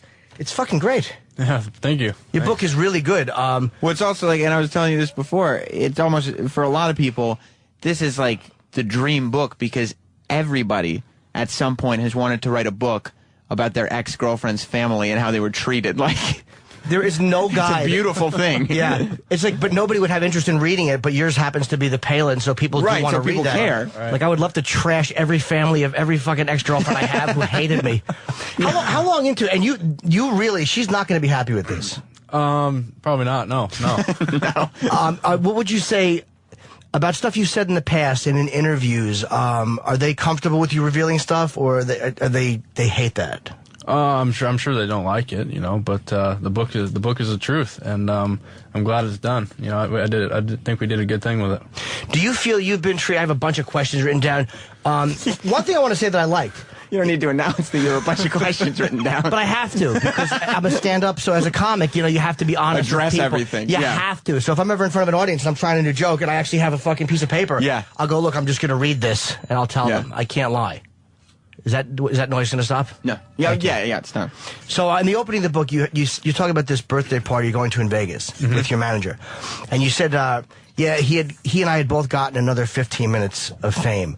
And I kind of like that you said, like, how do you see your fame or notoriety? Do you see it as something that's going to be fleeting or something that's going to stick around for a while? I'm sure I'm sure it's gotten into it, but when that happens, I have no idea. I mean, things keep coming, and I'm getting more calls now than I ever have, so it's going good. What are they calling you for? Is it for acting work, or? It's reality shows to commercials to music videos, everything, and it's. I've got a lot of stuff too that from pornos to everything. I mean, everything's out there. Well, it's funny. Like, do you resent when they're calling you because do they want you to do things that are going to make Sarah Palin look bad, or has it gotten to a point where they kind of just like you just being yourself? It's getting more to that point. Yeah, I mean, a lot of it is still they want dirt on the Palins and they want all that, but it's after this book, that's a direction I don't want to go anymore. So we're going to start picking what I do, a little differently. Do you regret doing Playgirl? No, that's something I chose to do. I was young, and I learned a lot from it, and it was a hell of an experience. $50,000. I mean, how do you say no? Yeah. And you didn't do Full Frontal. No. I'm not saying that in a disappointed fashion. I think that came out really bad. What are you thinking? Yeah, come on, why? What about the fans? Did they want you to do Full Frontal and you said no, or did they not want to do it? No, they definitely wanted me to do it, but I promised Mom I wouldn't do it, and that's not something I wanted to do. Oh, okay. And this is what I was amazed. I read this. You got offered. You took $50,000 to do that, but you did show some restraint. Can you tell people what they offered you $300,000 to do? Who's this, Playgirl? No. The videos you got offered to make, the 3 videos. Or was it $100,000 for 3? It was, I'm sorry, $100,000 for 3 masturbation scenes. Jesus Christ. I heard one that, I had the masturbate in front of the cameras and a couple other things like that, and then do a porno with the Sarah Palin lookalike. I got a lot of stuff like that. Well, there is a porno with her. Yeah, Nailin' Palin, I think is what it's called. Oh, yeah. He's seen it. Have you seen it? No, I'm talking about. Oh. Yeah, I do my research. Would that creep you out to do that? Oh, no, that's no, not going to happen. You wouldn't do that even for the right, No. I guess that's taking it a little bit too far. That's crossing the line, yeah. I don't think my family would ever forgive me for that one. Oh, it's family. Okay. Do you find it hard, like when people are talking to you, and I mean in real life, not in an interview, to judge what their motives are? Is it hard to figure out if they really like you and are getting to know you, or if they're only trying to get you to say something that they can run out and blog or run out and talk about? Definitely. I mean, even it goes as far as my friends. I've lost a bunch of them. You don't know who you can trust anymore, and everything you do is like under a microscope, and everybody's watching you. Yeah, it's tough. What point did you realize too? Because you're a regular dude, and I'm reading this book, and you grew up in Alaska. You like to hunt and fish and just do things that regular dudes there do. You hook up with a girl. Her mom was the mayor, I think, when you met? Mm-hmm, yeah. Which is, it's a small town she's a mayor in. And then a couple of years later, she's almost the president of the United States. What was the first thing that happened that you realized, fuck, everything I say now matters? Well, she started, mayor to governor. That was a pretty big deal in Alaska. And then, when I got thrown on that private jet all the way down to the RNC, that's when it really started hitting me. Now that was when it was going to be announced that she was McCain's running mate. Yep. Well, she had already announced it. Yeah. Now we're going down for the speeches and all the good stuff. Oh yeah, you said you pulled over 3 times to puke. I did. Yeah. on the way to Anchorage, on the way to the airport. Yeah, I was nervous, dude. I was like, no, this is not happening. And Bristol was pregnant by this point. Yeah. No, she was definitely pregnant. Did you say that you think she did that to kind of get to upset Sarah or to match Sarah? It was more of jealousy. I mean, we had talked about it, and she'd always wanted a kid, and Sarah just actually, she had trig, and that really what sparked Bristol to get going on it. And I was dumb enough just to roll with it. So you were dating for a while, and I know I don't wear bags either. I hate wearing them, especially in a relationship. There's nothing worse. And were you just kind of going on in faith that she was taking birth control and Oh yeah, I was just kind of going. If it happens, it happens. Not thinking at all. Not thinking just at all. Like whatever. Yeah, at 17, who's thinking, right? Right. Yeah, I guess it's not going to happen to me. Yeah. Oh, you didn't. You actually were like, I hope she's taking it, but if she's not, oh well. Yeah. Yeah. I got to get mine. But I would freak out about that. And I'm 43. I mean, I know I look younger. I appreciate that. But I mean, I'm 43, and it's like it still terrifies me to knock a girl up. But here you are at 18, you got a girl pregnant, or 17, and you fucking handle it like, I just got to get a job. Yeah. Well, we were dating for a long time. We were in love, and that was always the plan. It just happened earlier than we thought. But that's also because Levi is a man. Like, he hunts, he does outdoors things. You, on the other hand, true. Me, we would handle it differently because we're not men. Yeah, we're weasels. I wore cologne into a radio interview because we have a porn girl, and I really am a fool. Exactly. Do you think you've been kind of vilified in the press? And reading this was really interesting to me. The book is called Deer in the Headlights: My Life in Sarah Palin's Crosshairs. And I like the fact that you're not shying away from talking about her. Like, a lot of people will talk about somebody, but then act like, well, that's not why I wrote the book. But this is why you wrote the book, was to kind of set the record straight with your relationship with that family or what happened. Definitely. It was I wrote it to get my side of the story out there. Everybody was sitting there talking about me as far as Palin's the press, and, everybody who doesn't know me is hating on me. So, that was a way to get my side of the story out there and the truth. What was, do you feel you've been treated unfairly by the press? Have they been too rough on you? Oh, definitely. I mean, they don't know who I am. They just, come up with stories and lies, just to make them $1. So, that's the biggest reason I wrote this thing. What was the first thing you can remember seeing about yourself or about your family that was just completely untrue? Well, I tell you, about the only two that really bothered me was I was a bad father, and then one came out about my mother, how she was a druggie, and a bunch of stuff like that. They can sit there and say what they want about me all day long, but when you start getting into my son and my family, that's when you cross the line, because they don't know me and they don't know us.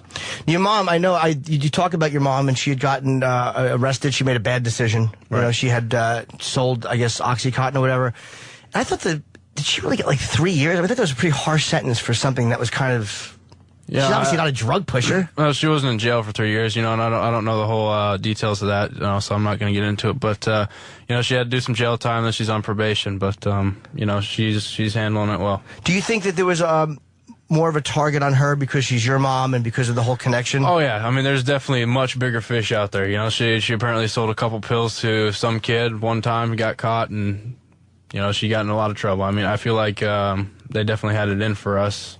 Do you think the people who had it in for you were pro-Palin and pissed off at you, or anti-Palin and wanting to embarrass her family? No, I definitely pro-Palin. Okay.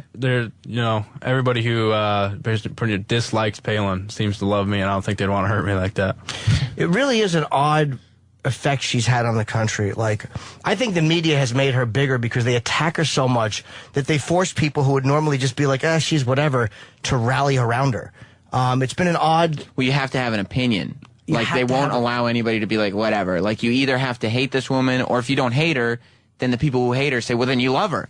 But if you don't love her, then, and I'm just repeating myself. Yeah, no, but you're right. I'm kind of in the middle. Like, I would not vote for her. She's way too conservative. It's funny, I was reading, you said something about, you had some fucking good digs in this book, man. This is really, I was reading, there's a few I was like, that was ballsy to put in print. Do you think she'd be a good president? Oh, no, I don't. She's, I think a lot of Americans are just voting for her looks, and, she was governor of a small town, and to be honest, I don't think she's overqualified to run this country. The media has, and again, you can never completely trust the press because they're motivated their own way, but they've painted her as kind of an idiot. I mean, that's, whether it was the Katie Couric interview or they harp on mistakes she's made. How unfair have they been? I'm going to ask you a two-part question. Have they been really unfair to her, and what have they gotten right? As far as her messing up in small interviews like that, that's just her not coming into it, with her head on right. I mean, she is an intelligent woman, with a lot of things, and she's achieved a lot of stuff that many women won't. So, to that point, you really got to give her some kind of credit. But a lot of things in her book and Bristol's book, there are a lot of flat out lies she's told. What did she say about you? Because I was reading that you said that what can you do, match her lie for lie or something? What was something Bristol said that really bothered you? Or that you felt was just to cover the family's angle, and she didn't care about hurting you?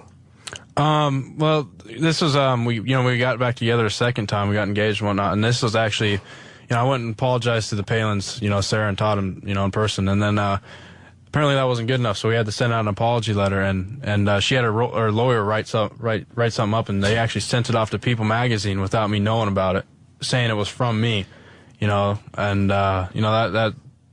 that wasn't right. And then, she's recently comes out and says she's going to find a new father for Tripp. And, it's all, she says a lot of horrible stuff. After dealing with lawyers here, can you imagine having to deal with lawyers when you're trying to, it's your personal life. Like, you know what I mean? Like, is that, how often do lawyers and things like that enter into your personal life? Quite a bit. Really? Yeah. Oh. Well, they were coming after him, like, with the stuff about, but it was all being funded probably by her mom. And here you are, you're getting a working guy. I mean, you're making decent money, but to have to pay lawyers in a family court, I guess, are you done with that legal process or no? No, the legal process is still much and running, yeah.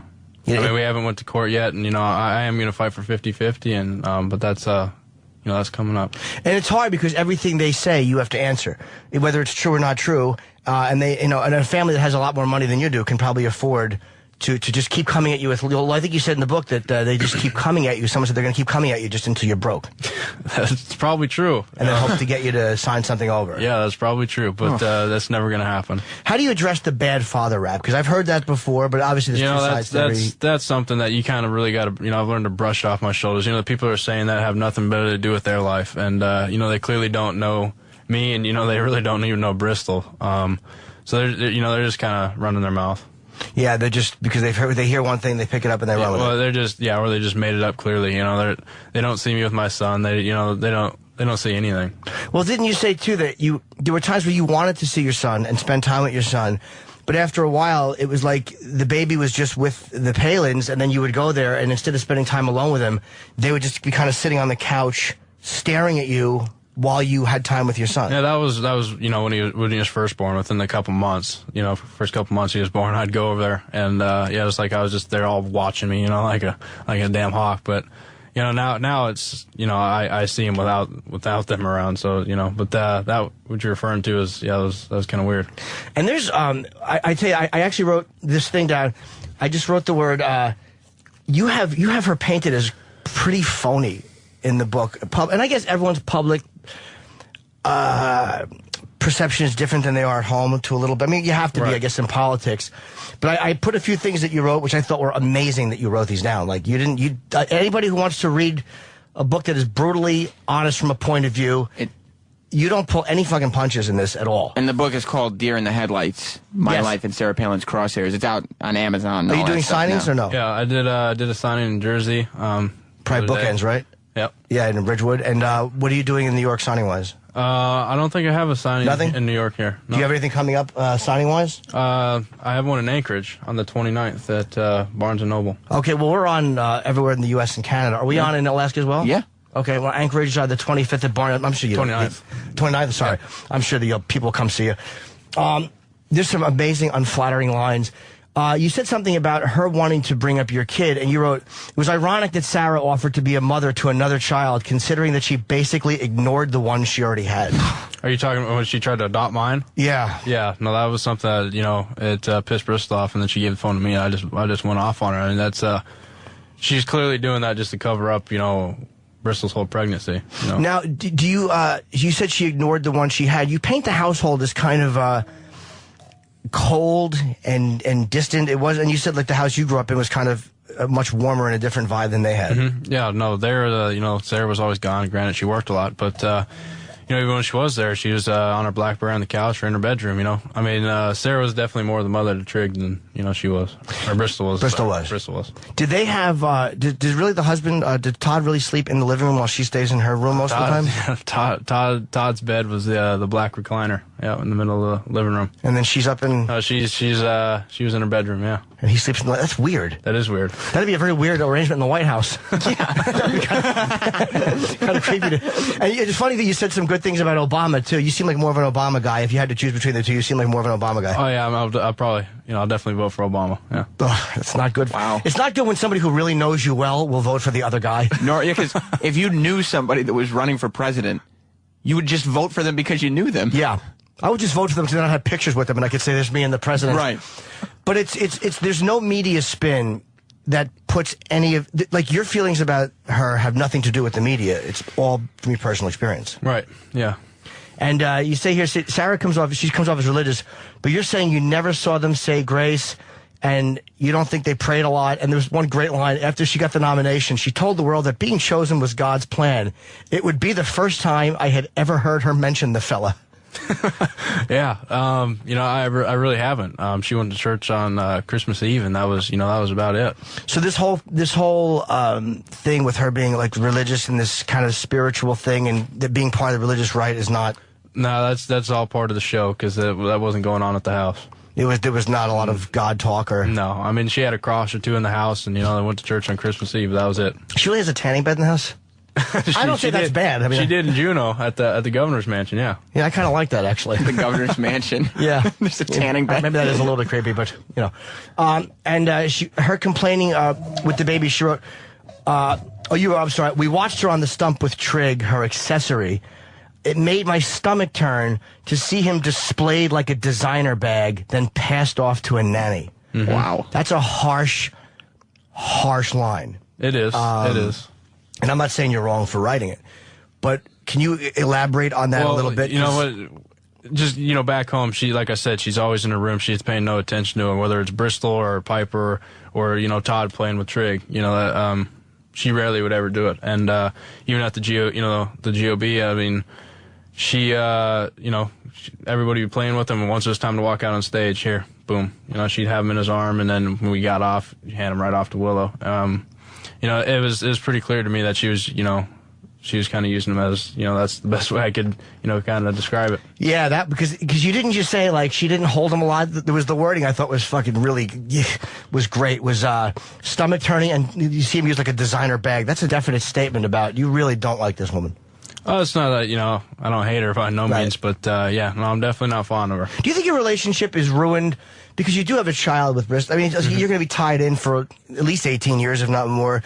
Is your relationship, do you think, ruined, or is it possible to salvage it, or after this, do you think it's going to be a rough one? Oh, no, I'm sure it's going to be a rough ride and it's over. It's gonna be. Do you regret it at all, or no? No, I don't. I'm glad my side of the story's out there, and then the truth. Yeah, it must be frustrating when you hear yourself being spoken about, and by somebody who has the entire media at their disposal. And I mean, it's bad enough being trashed on Twitter. Yeah, it would have been a rough ride for him regardless, because if he hadn't come out with the book, he would have just had to sit there knowing everybody just believed the Palin story, and he still has to put up with the family. Everybody hates me and thinks I'm a bad father. Right. That's something I didn't want to live with. Well, here's another fucking gem. I'm telling you, and I'm not being polite, I fucking loved this book. I never ripped through 200 pages in 2 days. I could not stop reading this.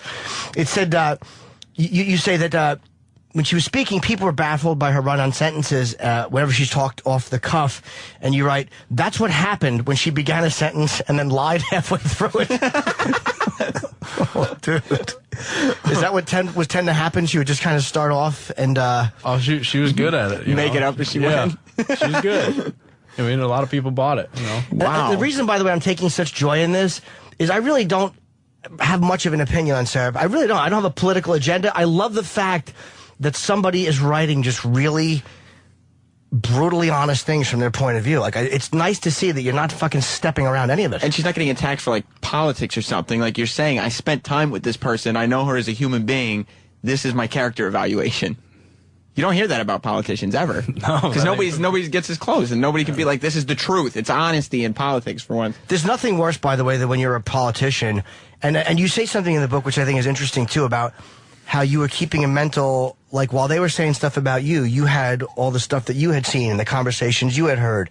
And did you realize at one point that you were kind of stockpiling that stuff, as ammunition in case? Was there a point where you realized you might need it? Not until I wrote the book. I mean, it all started coming back to me. But, they said a lot of nasty things about me. And, I mean, Sarah Palin's a lot older than I. And, for her to come attack a, 18, 19, 20-year-old kid is it seems pretty immature to me, but I'm glad I paid attention. I'm glad I had some ammo to come back at her. Because she said a lot of bad things about me. Well, there was also, you said too that you were close when you were younger. You guys had a real relationship. He didn't just walk in and all of a sudden hey, she's gonna be president, let me capitalize on it. You guys actually had a warm relationship. Yeah, I've known them for a long time. You grew up with kind of around the family? I grew up, yeah. I mean, I played hockey at track, and then I started dating Bristol, when she was, mayor. So, I mean, I knew her for a long time. And how was your relationship with her dad? We rode snow machines every once in a while, and but he didn't talk much, and come and find out he didn't like me very much either. So maybe because you were with his daughter. I mean, that makes sense, right? At what point did you feel the relationship change a little bit? It definitely started going downhill once they lost the she lost the vice president nominee. But how hard is it to have? They told you say nothing when you said that too. When you got there to the Republican convention, they say nothing, don't talk. You have all publicists and press agents and all these people just speaking and thinking and dressing you. Well, that was kind of easy for me. I didn't want to talk to any of them anyway. Oh, you didn't? I mean, I was nervous. I mean, they just said smile, wave. When you get there, you cut your hair, you're gonna just spray tan, get your nails done. I said, no, we're not. They want you to get a spray tan? Spray tan. No, that didn't happen. I didn't do the nails, but I did get the haircut. Manicure. I put on the Armani suits, and I went out there and smiled and waved, and I was there for Bristol, but. I don't think I wanted to talk to any of them anyway. Yeah, you don't seem like a manicure. I can see putting a nice suit on, but you don't seem like a fucking manicure spray tan guy. I've done the spray tan for Playgirl, but that was the last time I think I'll do it. The pictures I saw, simply for research. Well, I have to fucking clarify. Oh my God. Yeah. I don't want it to look like they're on my wall. They had good cheeks, by the way. But, were they black and white? Were they just maybe the copies I saw? Probably just the copies you saw. There's colored ones. Did the magazine sell well? Actually, I don't know.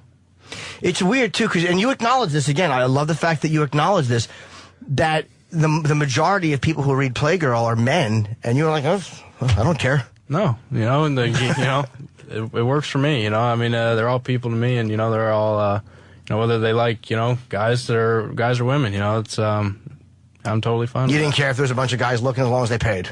That's fair enough. Good way to put it. I mean, they're not looking at him in the face. Like, he doesn't have to watch them looking at him. That would be, in person, would probably be very uncomfortable. Yeah, even 50,000 is like, maybe a little more than that. Yeah, a little bit more than that. Maybe for one guy. All right. This was, to me, an amazing line. And I think, first of all, because I like John McCain. He seems like an honest he's a vet. There's things about him I like. But his age was a concern because he's an older guy. And you talking to her and you said, exactly what does the vice president do? Did she really smile at you and say, take over when the president dies? Something like that, yes. I mean, she said it, whether it was a joke or not, but there was definitely something that was said. So she was very aware of the fact that she, as they said, was one heartbeat away from... I don't know what she was thinking, but... Yeah, at the time she told me that, I bet she wouldn't think I was going to put it in a book. But yeah, you probably don't say something like you probably don't say something like that and say, make sure you get that quote correct. Yeah, make sure you get that good. Don't paraphrase. Yeah, I wanted to. It's what you do. You take over when he dies. Did you like McCain? I did. I'd only met him for a brief second, but he's a good guy. He seemed. I respected him a lot. Yeah, you said he took your hand and he looked at your hand and he said that you had fucking rough working man hands. Yeah, I was working man there.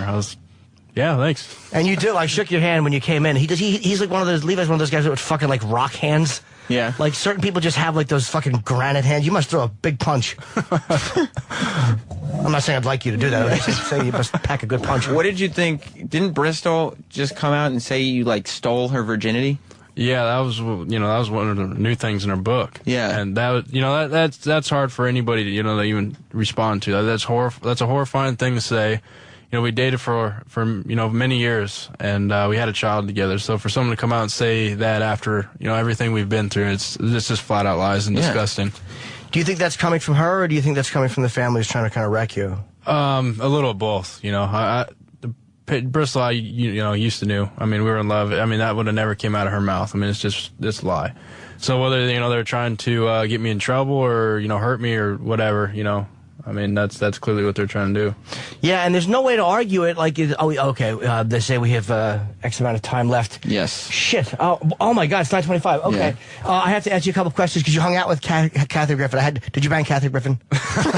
No, I didn't. No, okay. But she's great, and I mean, she's never a dull moment with her, and I love her. She is very funny. I like her a lot. Okay, we talked about that. We talked about almost everything. Okay, cool. Oh, was there any indication? The whole Glenn Rice thing just came out about Sarah Palin that she had, some kind of relationship. Allegedly, they say she slept with him. Yeah. And that, I guess that never came up.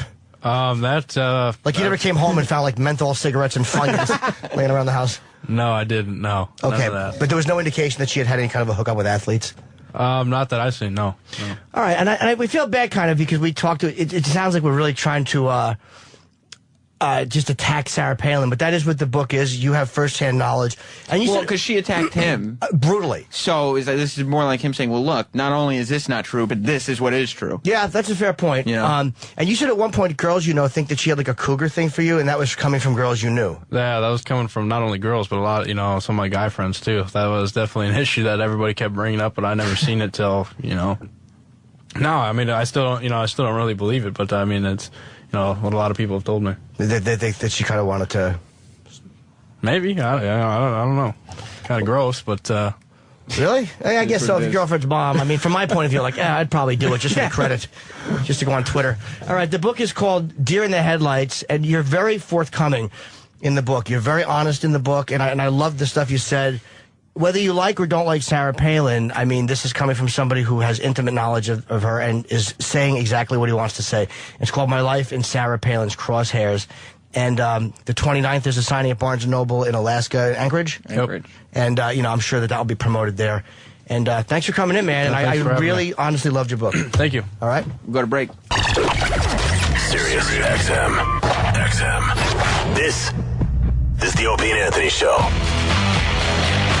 Yeah, it is. We're back without Opie and Anthony. They're in court. Yeah, we actually we have a little update. I guess we should play a sweeper if we're going to do the update, right? Yeah, quick update. Sweeper, yes. Twattogate 2011. Oh, shit. I love Sandy Kane Trust. Twattogate? Yes, they're in the courtroom. Opie and Anthony are getting sued by a performer who is in her 70s, I think. This was a growth by her vagina. Who has, a genital wart near her vagina. We named Twato. Because Opie broke her guitar a year and a half ago, and so she decided to sue Opie and Anthony. So that's why they're not here today. For breaking her guitar and for Anthony shooting bullets into her hat. He took her hat to a range. They stole her hat allegedly. Allegedly.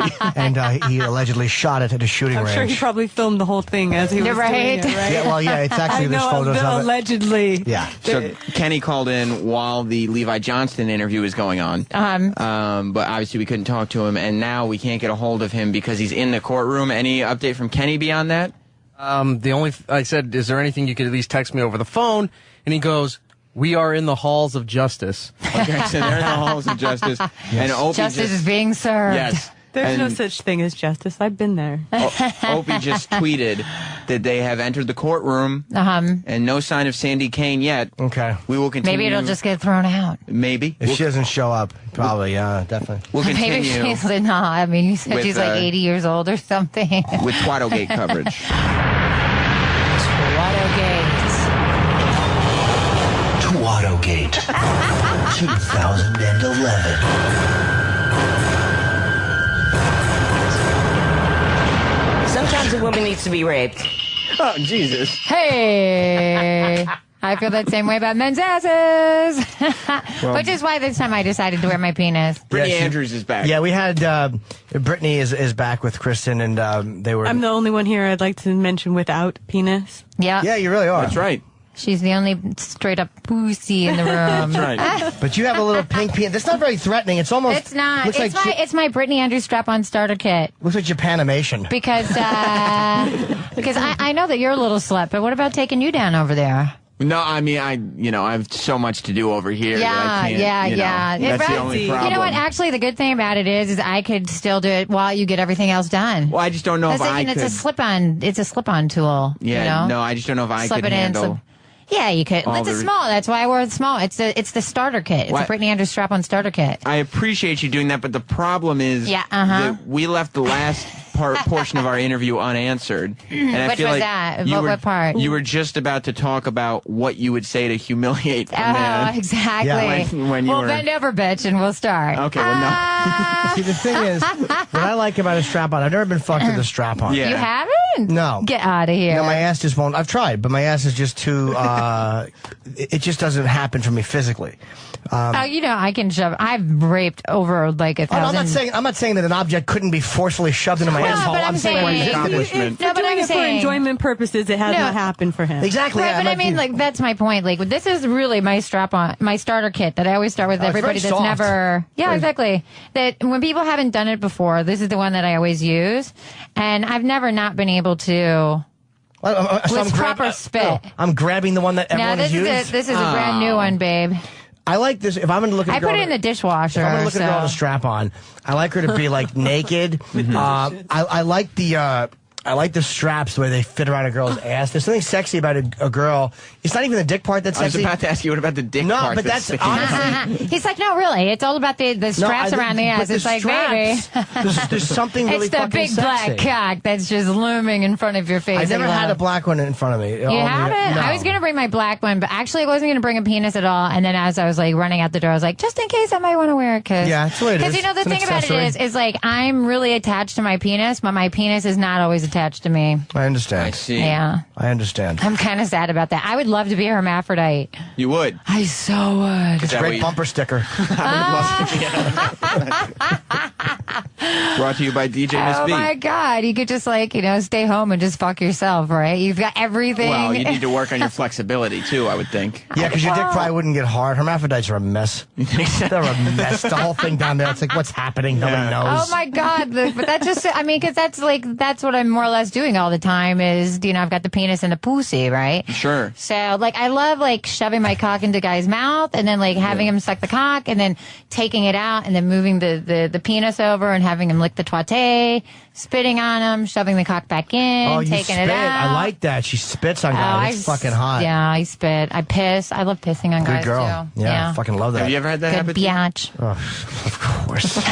Have you not had anyone ever give you a golden shower before? I've never been pissed on, but Norton is then we're in the same boat. But these two, on the other hand, Norton is an old pro when it comes to being pissed on. I haven't in a while, but yeah. I just peed on a really hot girl. I peed in her ass the other night. It was really hot. I would never want it in my ass. I would just feel silly. But it's so hot. I belong in front of an Italian's house. Face down, ass up, with like, after you got done, like, plummeting it and it's gaping and you just, Do you shave? Obviously, you shave. How much do you shave? Where did that come from? Because I meant to ask you before. I forgot. I'm talking about pissing in somebody's ass. He's like, "Do you shave?" How much do you shave? Yeah.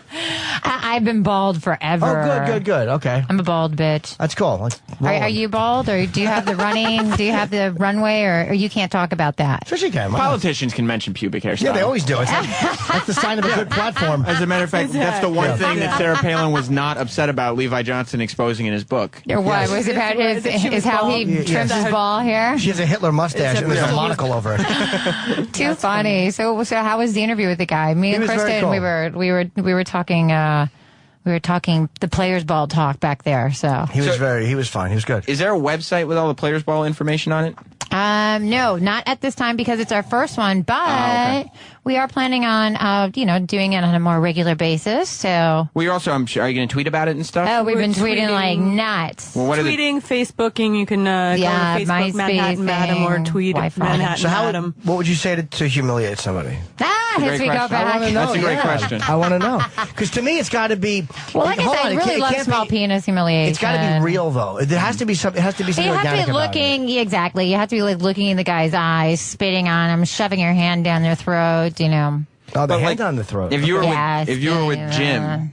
And you were being intimate together. Yeah, I just talk about the small penis, man. But would you talk about other men that you had been with?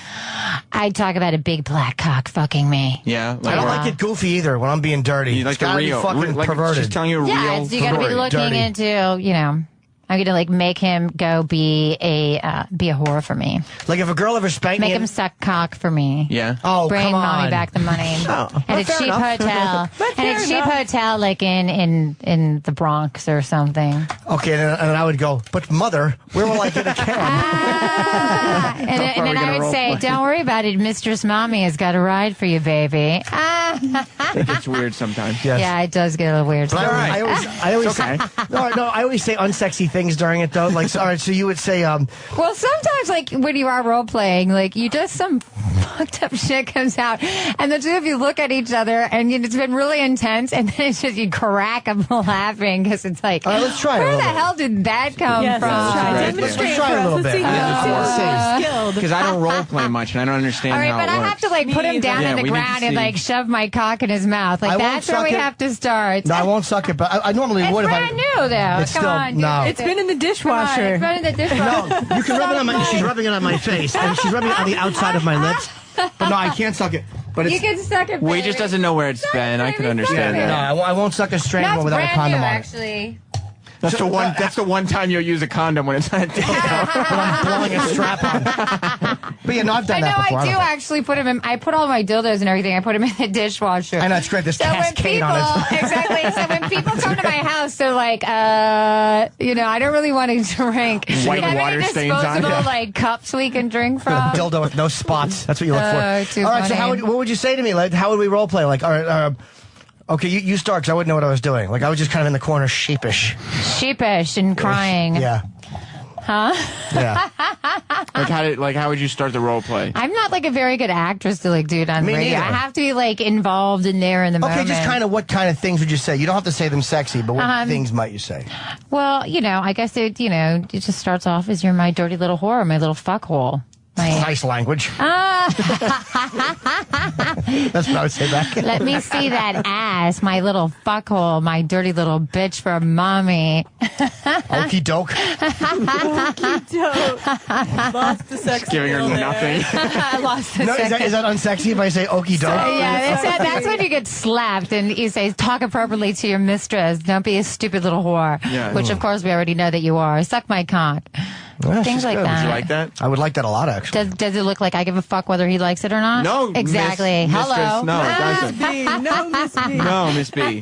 No. No, it does not. Bend over OTK. You know what OTK is, right? Over the knee, of course. Exactly. I didn't know And then you know what? didn't know that And either. if you don't act good for your mistress mommy, then you're gonna have a little CBT. What's CBT? CBT is cockball torture. Exactly. I didn't know that either. I can only handle, by the you? way, No. for the record. Learning a lot right now. Yes, so am I. Exactly. This is S&M 101 here, Hold people. on. On the Opie and Anthony show. Woo! Yeah. Very light CBT. I cannot handle rough CBT. It's not my there's thing. some pretty. Oh my God! I remember I had a guy back in the day on set put a freaking grip clamp on his balls. Ugh. A grip clamp, you know, like for when you're He wasn't shooting. ever going to have children. No, definitely not. On the ball and itself? it's so funny too. Like I had this other guy one time that used to come to me and he used to bring a briefcase full of weights. Okay. And he's giving me a hand job. Here. Jimmy Wow. Norton is My now twante is giving getting wet. Miss B a hand job on her penis. Well, Brittany That totally Andrews is makes talking. I totally like rocks. I love that. That's so hot. My twate was starting to thump. Jim was giving her a hand job under the table. Yes, he so was. He's playing with But the way my you do it is you have to pink look straight penis. ahead so nobody knows what you're doing. Yeah, exactly. Oh, no, yeah, none of us could see that. It's like, if you can't see me, I can't. Yeah, come on. Oh my God. But yeah, so I had this guy, right, that used to come to me with like a briefcase full of weights. And so he's got like 30 pounds hanging off his frickin' balls. And he goes to me and he looks at me sincerely in the face and he's like, I'm not sure if I'm really into this or not. I'm like, are you fucking kidding me? Who the hell can have 30 pounds of weights on their balls if they're not into it? I'm like, dude, you're into it. You're You know, deep. you're deep into it. Exactly. Imagine going through airport security Oh my God, with I had that happen to Write me. that down for your son. I had that happen to me. I was with I had this fuck buddy in London who was like really into it, and I What's his name? forgot. Big Ben? Oh, hey, actually, he's like a guitarist with like this famous band. And so I totally forgot I had it in my carry-on, and I was running late, and I was going through security, and they stopped me, and I'm like, what? You know, da-da-da-da. And they're like, you have a fishing bait in your bag here. I'm like, that's not fishing bait. You know, because I'm like in the rush, and they're like, well, what is it? I'm like, yeah, those are weights for cock and ball torture, actually. They're like, all of a sudden they like dropped it immediately, realizing that had been on somebody's penis. Have you ever been with a guy that does characters? Because Yes. a lot of people. I've always wanted to have sex with John Leguizamo. Have you ever? Because, you know, he does like the Asian guy, and I have a huge like Asian fetish. He does the tranny thing really well, and we know I have the tranny fetish, you know, Have and you I ever- love Latins, so I mean, but he runs away from me like I'm the crazy stalking fan or something. Because you talk very rapidly. Yeah. That's why you don't seem perverted. I'm not saying you're not, but Right. you talk very rapidly. You seem very. Because I haven't slept in I'm like on sleep deprivation high. Yeah. Because I don't know if he wants to, if he's gonna. But Chip Chipperson is a guy who does a lot of dirty talk on our show. He's a Uh-huh. guy. Yeah. So, but like when we've had girls on Pal Talk or on Right. the phone or something, and Chip will like kind of have a little phone sex with them. Yeah, get them all wet and stuff. So it's actually. Puts you to sleep. But no, it's a character I do. Oh, I see. You do the character. I thought there was somebody What? else. You're killing the illusion. Oh, I'm sorry. Yeah, nobody knew. Apologize. Uh-oh. Sorry. I just keep looking down at a little pink penis. I don't like the color of it. If it was white, it would be fine. But just What's pink, it wrong looks. with pink? It looks matches silly. my hair. It's like a dog's boner. Yeah, It come here, matches Rex. my penis. It matches my pussy. Get the mailman. Yeah. Yeah, this is something creepy about a pink dick. What you don't? Would you prefer it to be green? No, I don't like fluorescent colors. I'm dirty. I don't understand with a lot of these like dildos that they have out for women. Like they make no sense to me whatsoever at all. Like They're shaped like holes. like frogs and like animals and like dolphins. Like I don't want to fuck a dolphin. You Exactly. know? Yeah. Like what the hell? I don't want like, a pink penis in my that's mouth. not hot. Yes, you do. Don't No. talk back to your mother. I will Uh-oh. make you know. Don't even start with me. Your mother is. Hey, talking all right, to you you. going down? Oh no! All right, her hand. Bad boy, bad boy. She just shoved her hand down my throat, which is kind of hot. Did you like it? I did. Because I was going to spit on him, but I thought maybe that might be a little bit or so. I kind of just gave him a whoosh. how would you feel if she spat in your mouth? I probably couldn't until we were talking. Like if I knew her a little bit better, I would allow that. Okay. And then I spit it. Then I shove it in my hand in the mouth, and then spit on it, get it all nice and wet, and then it goes in the ass. The hand was deep into his mouth, though. Yeah, that Yeah. doesn't really bother me. You don't Yeah, mind I've got that. his goo You can see it. That's right. My mouth is pretty clean. Yeah, there it is. There it is. Yeah, but he won't. Okay, so you won't suck the penis that's been in the dishwasher, but the hand that's been on the penis that's been on the dishwasher, you will put in your mouth. I don't see Or the hand difference. that's been in the ass already, of course. No difference. No one says that you're not going to have gubernatorial logic. But it's like the hand is much dirtier than the dick is because you're opening doors the whole time and shaking hands. But again, I wasn't thinking in that moment. You're thinking you were going coming with from the flow, a sexual. but when you look at the fluorescent pink penis, you can't really quite wrap your mouth And you know around what? it. When you're completely naked, the pink penis is pretty hot, actually. Is it? Yeah, I have pink shoes that match it as well, and my hair is pink as well right now, so it works. What if she was accessorizing with the penis? Would that be? It wouldn't bother me. It's all the mentality that He just does it needs for to me. see the boobs, probably. No, I would love to. Yeah, but it's all the mentality. It's the dominating somebody is not like Yeah, it's all about. I had a dom one time tell me, "Kneel, slave." I'm like, ugh. No. Not a slave, you zilch. Like she just didn't know how to read the room. Yeah, exactly. I'm a Like, fetish yeah, I mean, guy. like, Yeah. I like to use the word pet more. My little pet. Even slave is okay, but the way she said it was so like fucking cheesy, Well, like somebody doing a dom exactly. impression. Conan the Barbarian. Yes. What do they say? Like dominance, it's like it's not like commanding somebody. It's a being in a sense of commanding. You know, I guess I'm not saying it right, but you know, it's like not making somebody do something. It's making somebody want to do something. Yeah. Yeah, it's very, the very difference. subtle, I think. Real domination is very subtle. Someone can put you in that. There's very few people that have ever been able to put me in that really zone where you're high. It's hot when you're there. Yeah, Like, I it can is. put women in that just by saying sexy, dominant things when I spank them. Really? Yeah. Yeah, I don't like that. Really? You don't like being spanked? No, Yeah. you're dominant. That's fine. But I like to say things like, It's so funny because I recently did a scene because I'm kind of like semi-retired from the business. I primarily produce mainstream films now and just DJ, but I did a scene for Brazzers promoting their condom campaign, even though they don't allow condoms in their films.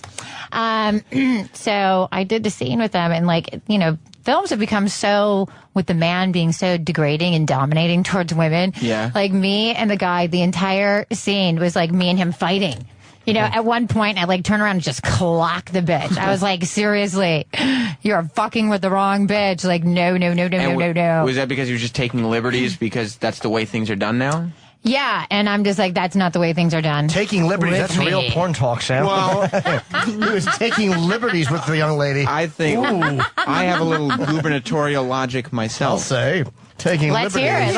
hear it. Let's hear your whole philosophy there. That was it. Just saying the word liberties. Like when I dominate a woman, I'll say things like, take that, you. Take that, you bitch. Yeah, I'm going to do this until you have cancer.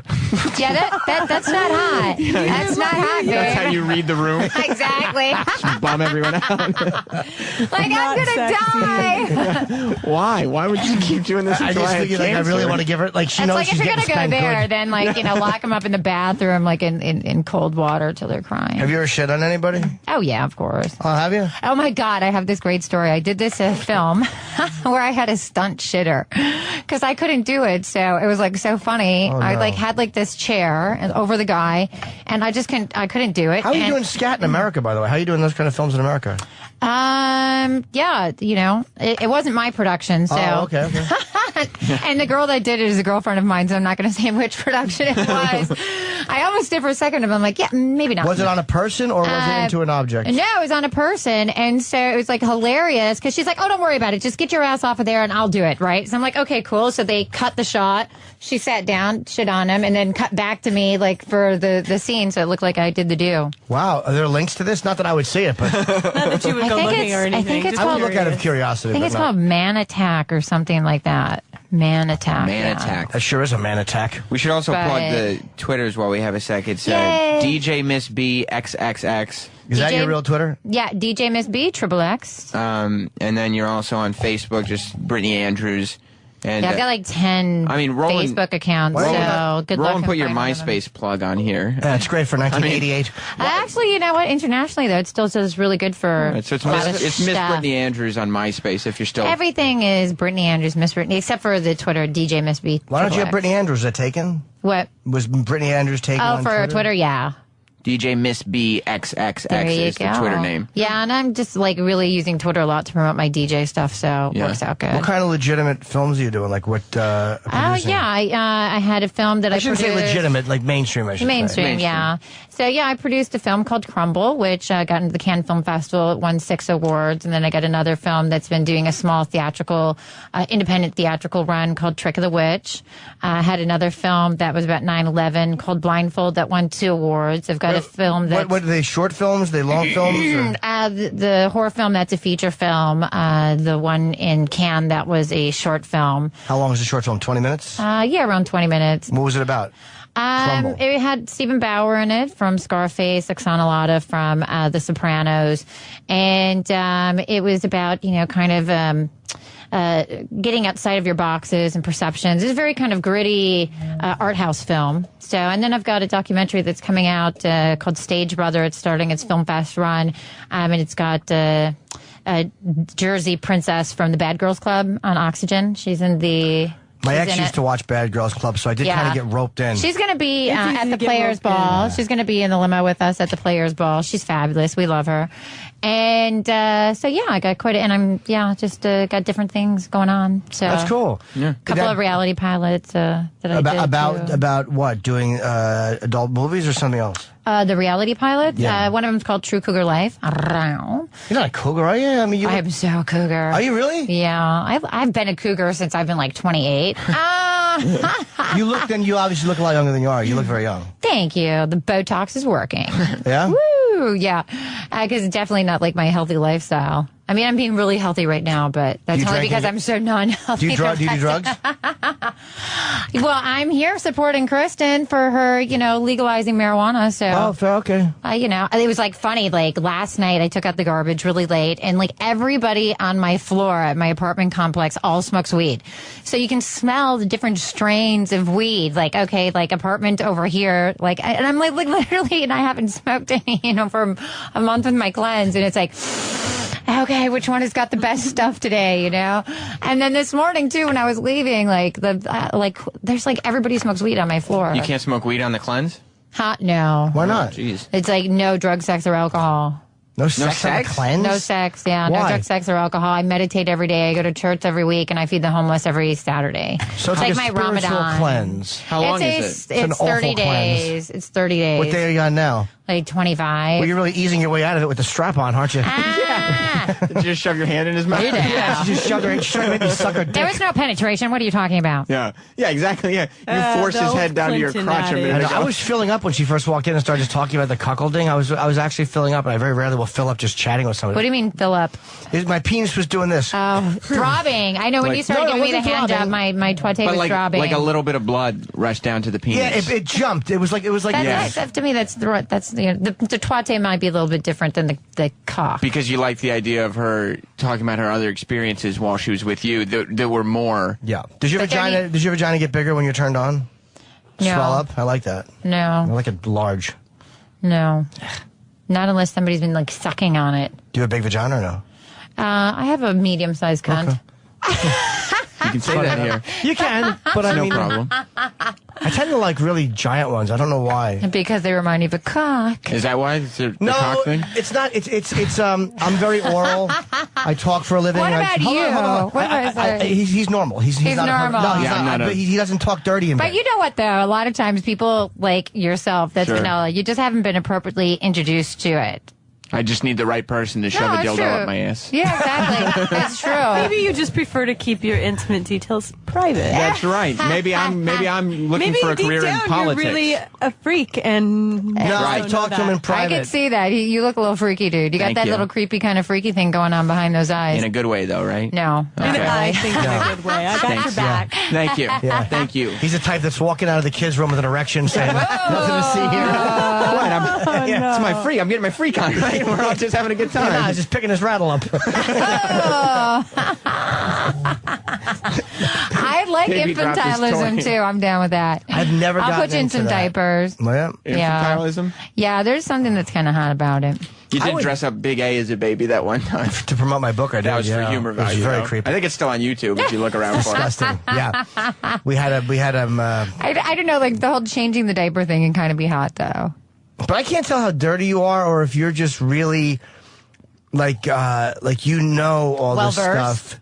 Yeah, like are you a pervert, or are you just really, really good at understanding perversion and what it looks like and portraying it? I can't tell. No, if you're on the radio, it's hard to tell. I started doing this at a very young age. I'm Facebook friends with the first guy I've ever raped in the ass. Really? Cool. Yeah, it's funny because I didn't talk What's to him his for Facebook name? Ouch. yeah, exactly. I didn't talk to him for like 20 years, and then I reunited with him on Facebook, and I'm like, dude, you're so famous. I've spoken about you in so many interviews over the years, you know. And the guy, you know, pretty much doesn't have much of a life, so how did he take it? That's his claim to fame. How did he take being raped? Oh my God. We were like 13, 14 at that time. Wow. And, you know, it was one of those things of like where I didn't know anything about strap-ons or dildos. How could you at that age? So, yeah, thankfully. But like every time I go to Home Depot, I say a small prayer to God to say thank you that nobody ever got hurt, because the way that I first started raping guys in the ass was with these fluorescent light bulbs, the long tubey things. Yeah. Oh, that's great. Yeah, exactly. The ones that, like, going to the hospital with shards of like broken fluorescent light bulbs. It never happened. Thank you, God. The ones that you can throw into dumpsters, and when they break, they explode. Yeah, probably. Gotcha. Did one ever break?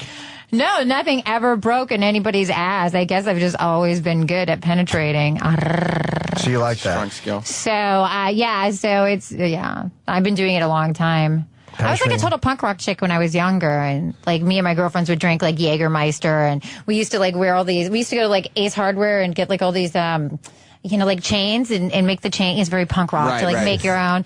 We like drink Jaeger and like beat up guys, and my mom would like come knocking on the door like, "What are you guys doing in there?" So what position is a guy normally in when you fuck him? Like, is he on his stomach or hands and knees? Oh my God, this is the really hot thing about how good I am at like the whole ass raping thing, is I have really big tits, right? Sure. Language. So, hello, right? So I have really big breasts. So I have the guy on his back, and I can fuck him in the ass and then put his cock in his penis in between my boobs, so I can fuck his penis with my boobs while I'm fucking him in the ass. I would just hate looking at my own stomach all curled up like that. I wouldn't even think about getting fucked in the ass. I just think how awful my gut looks. Your roll on the side. Like a basset hound fell asleep on me. I highly doubt anybody I've ever done that to has ever thought about their belly. Because, I mean, they get to bust a nut 2 ways at one time. Yeah, but I would rather, I heard that prostate makes you come harder, but for me, it's like, it's just hard to not have to shit when someone's putting a finger in my, I don't mean to say that, I don't mean to turn everybody in the room on, but. Yeah, I mean, like, I prefer a cock in my ass over a finger. So fingers are uncomfortable, but a cock just fits in perfectly. I guess. I wouldn't know, again. I wouldn't know either. Yeah, he's only had small animals. Sam doesn't even talk dirty. Yeah, I know both of them are just like being voyeurs. Kristen's like, I can't talk about this. I'm running for governor. But at least she understands. Sam won't talk dirty. I'm like, you're not mad at me for being the dirty bitch whore porn star that I am. She's like, no, girlfriend, we love you for all you are. I'm like, thank you. Yeah. What nationality are you? I'm total mutt. I'm like a mixture of everything. I'm primarily German, though. Of course. Yeah. Of course. Caviar party. You speak German? Hi, dozo. I don't know if that's yes or no. That's a. I speak a little Japanese, but that's Oh. Yeah. Yeah, Mr. Roboto taught me. I have like a huge Asian fetish. I was in Tokyo when. They're awful. Oh my God, I love them. They're not sexy. Oh my God, I think they're so hot. They're not. Yes, they on by are. Asian people. Why? Because they're not sexy. Their skin, their hair, their body types, how thin they are. They're just. Their asses, I mean, everything. Yeah, what asses? Oh exactly. My God. Oh my God, the same like hair on every one. The pinkest little buttholes you've ever seen. Really? Oh my God, and their skin is so soft, and their bodies are just so. You like a billion hairdos all the same? I understand liking somebody slim. That's one thing. Yeah, I love like Japanese guys. Like I love Japanese guys with long hair. Well, they probably love you too because you're a big blonde dom. They so do. They fucking must crave you. I had this Japanese slave boy for like almost a year. And I just fucked him up for life. Do you mind a guy kissing your hiney? You kissing my ass? I expect it. Okay, good. I'm your fucking mistress, bitch. Kiss my fucking ass. Hello. All right, cool. I like that. Lick the latex and kiss my ass. Hey, do you ever not wear deodorant? I think that's really sexy too. And what, like, have you licked my armpits? Yeah. Like a dirty bitch? It depends. It's a chemistry thing, though. Sometimes women smell horrible without deodorant. It's great. Women getting the wrong message from this show, just not wearing deodorant and stinking up the joint. Yeah, exactly. A bunch of rotten It's like pits. after you've been like doing drugs for like 3 days. Lick my armpit, slave bitch. Yeah. Smells. Nothing worse than period pits. I didn't realize period pits was a thing. I didn't either. I've never It's had like she's that. smuggling 2 sub sandwiches into the room. Kristen, did you know about period pits? I never heard of that in my entire life. No, and I'm hoping that most people listening realize that it's Brittany Andrews that's speaking. That's all I'm thinking. Kristen's right now. like being really quiet. She has nothing to do with any of this. I've been creepily staring at Kristen's legs the whole interview. I apologize. She's looking fabulous today. Did you? You know what? Your legs look really good, though. Like, it's easier. I want to see your ass so bad. Me I too. swear to God. I've looked there too. You have really great legs. I'm thinking you must have really nice butt. Like, we need to like find a way because she's running for governor, so she can't be naughty. But we can like do something like at a swimming pool one time at the beach. Did you hear? I got to see that ass because I mean, I'm obviously an butt ass bikini. It's all woman. about the So scrunch She has butt legs for what's a days. scrunch butt? It's like the bikini it's a scrunch and it's got a seam through the middle and it pulls your butt up. Oh, I need Makes one your of butt look those. 10 times better. Yeah, I just want to get the implants. Do you wear thong underpants? No, she wears My strap-ons. my penis is a thong underpant. Oh yeah, it kind of is. It is totally. Those are very sexy material pants that you're wearing, by the way. Thank you. They're like spandex. I like that. It's a throwback to the 80s, babe. Yeah. Woo.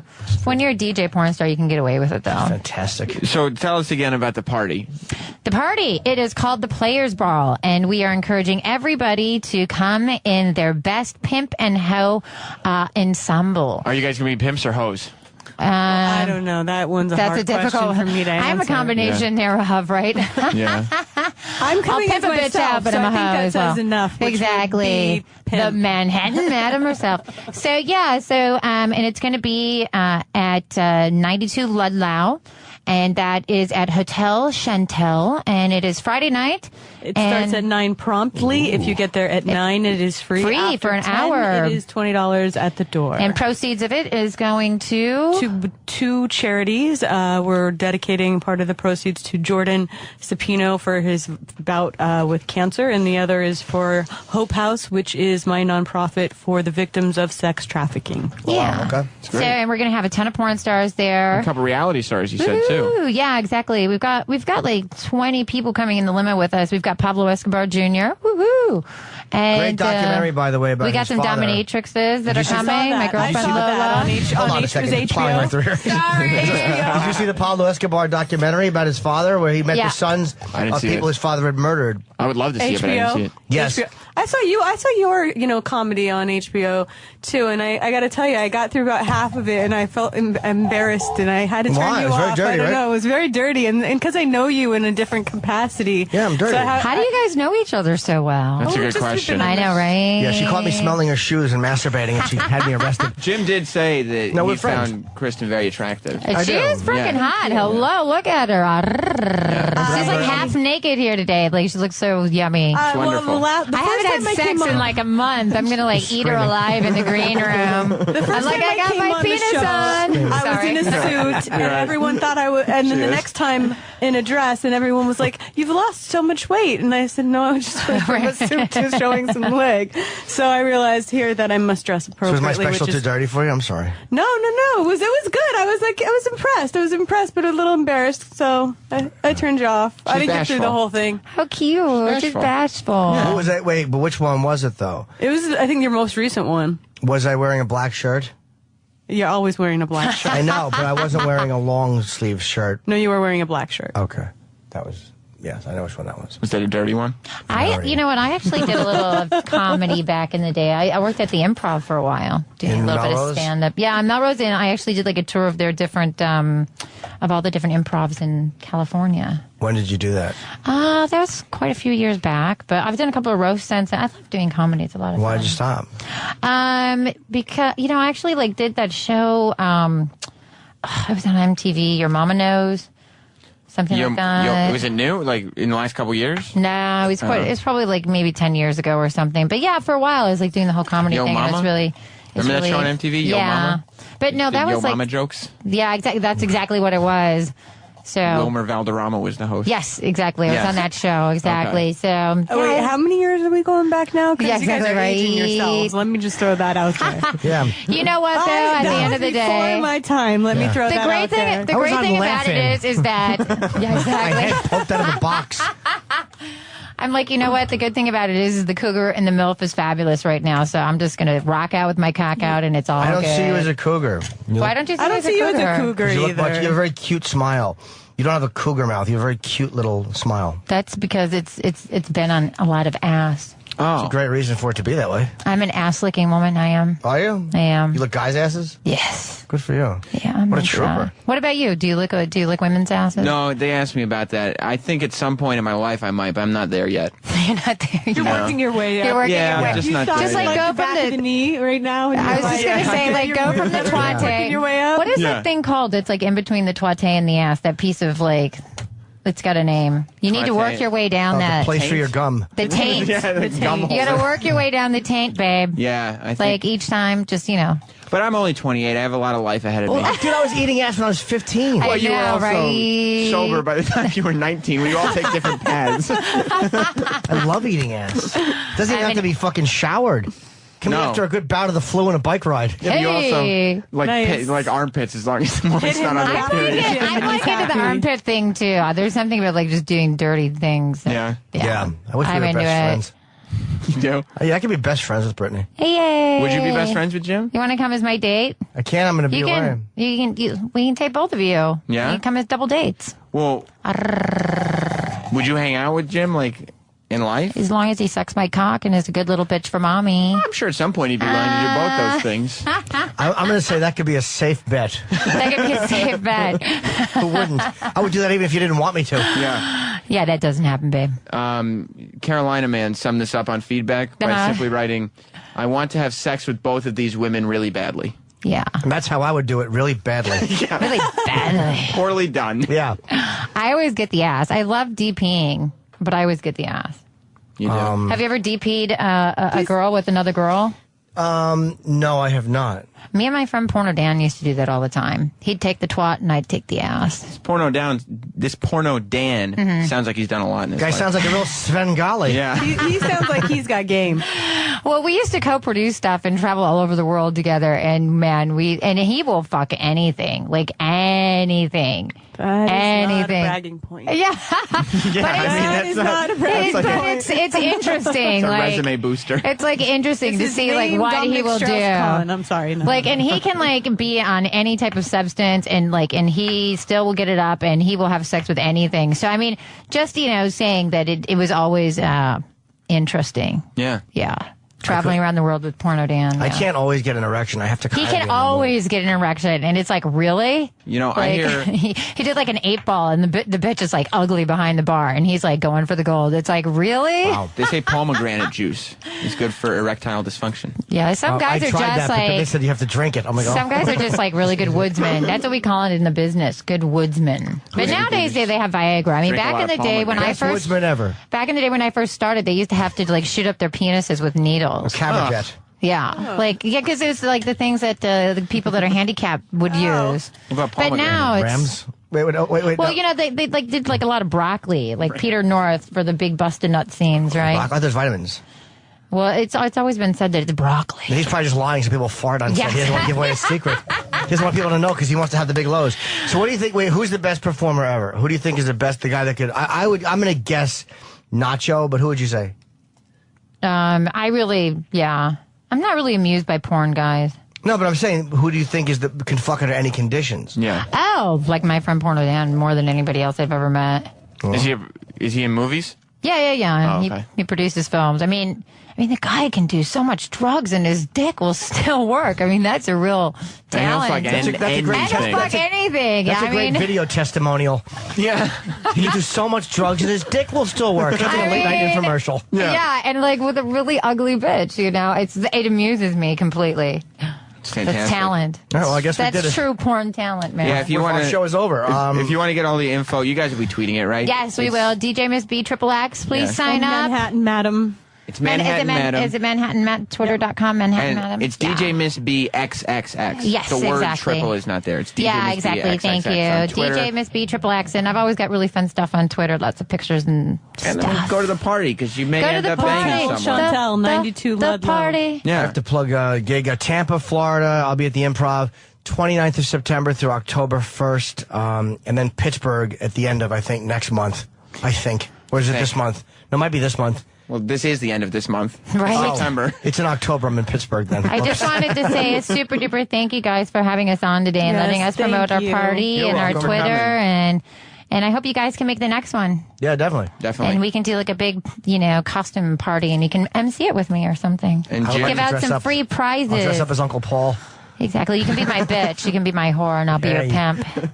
I'm going to make you do dirty things with the glory hole in the back in the bathroom. Sounds wonderful. Yeah, that's what I want to do. Well, Jim, thank you for coming in and carrying me through this. Oh, it was a good time. Thanks to Levi and his book is Deer in Headlights. Yes. My Life in Sarah Palin's Crosshairs. And I guess we will see you tomorrow with the two hopefully not convicted fucking creeps, Greg and Tony. Will be back. We got a big update. Oh, do we? No. We will have a big update tomorrow, yes. There's still nothing. I guess they're still in the courtrum. All right. So we'll see you tomorrow. See you tomorrow. Bye. Thank you. Sirius XM. Yeah. This is the Opie Anthony Show.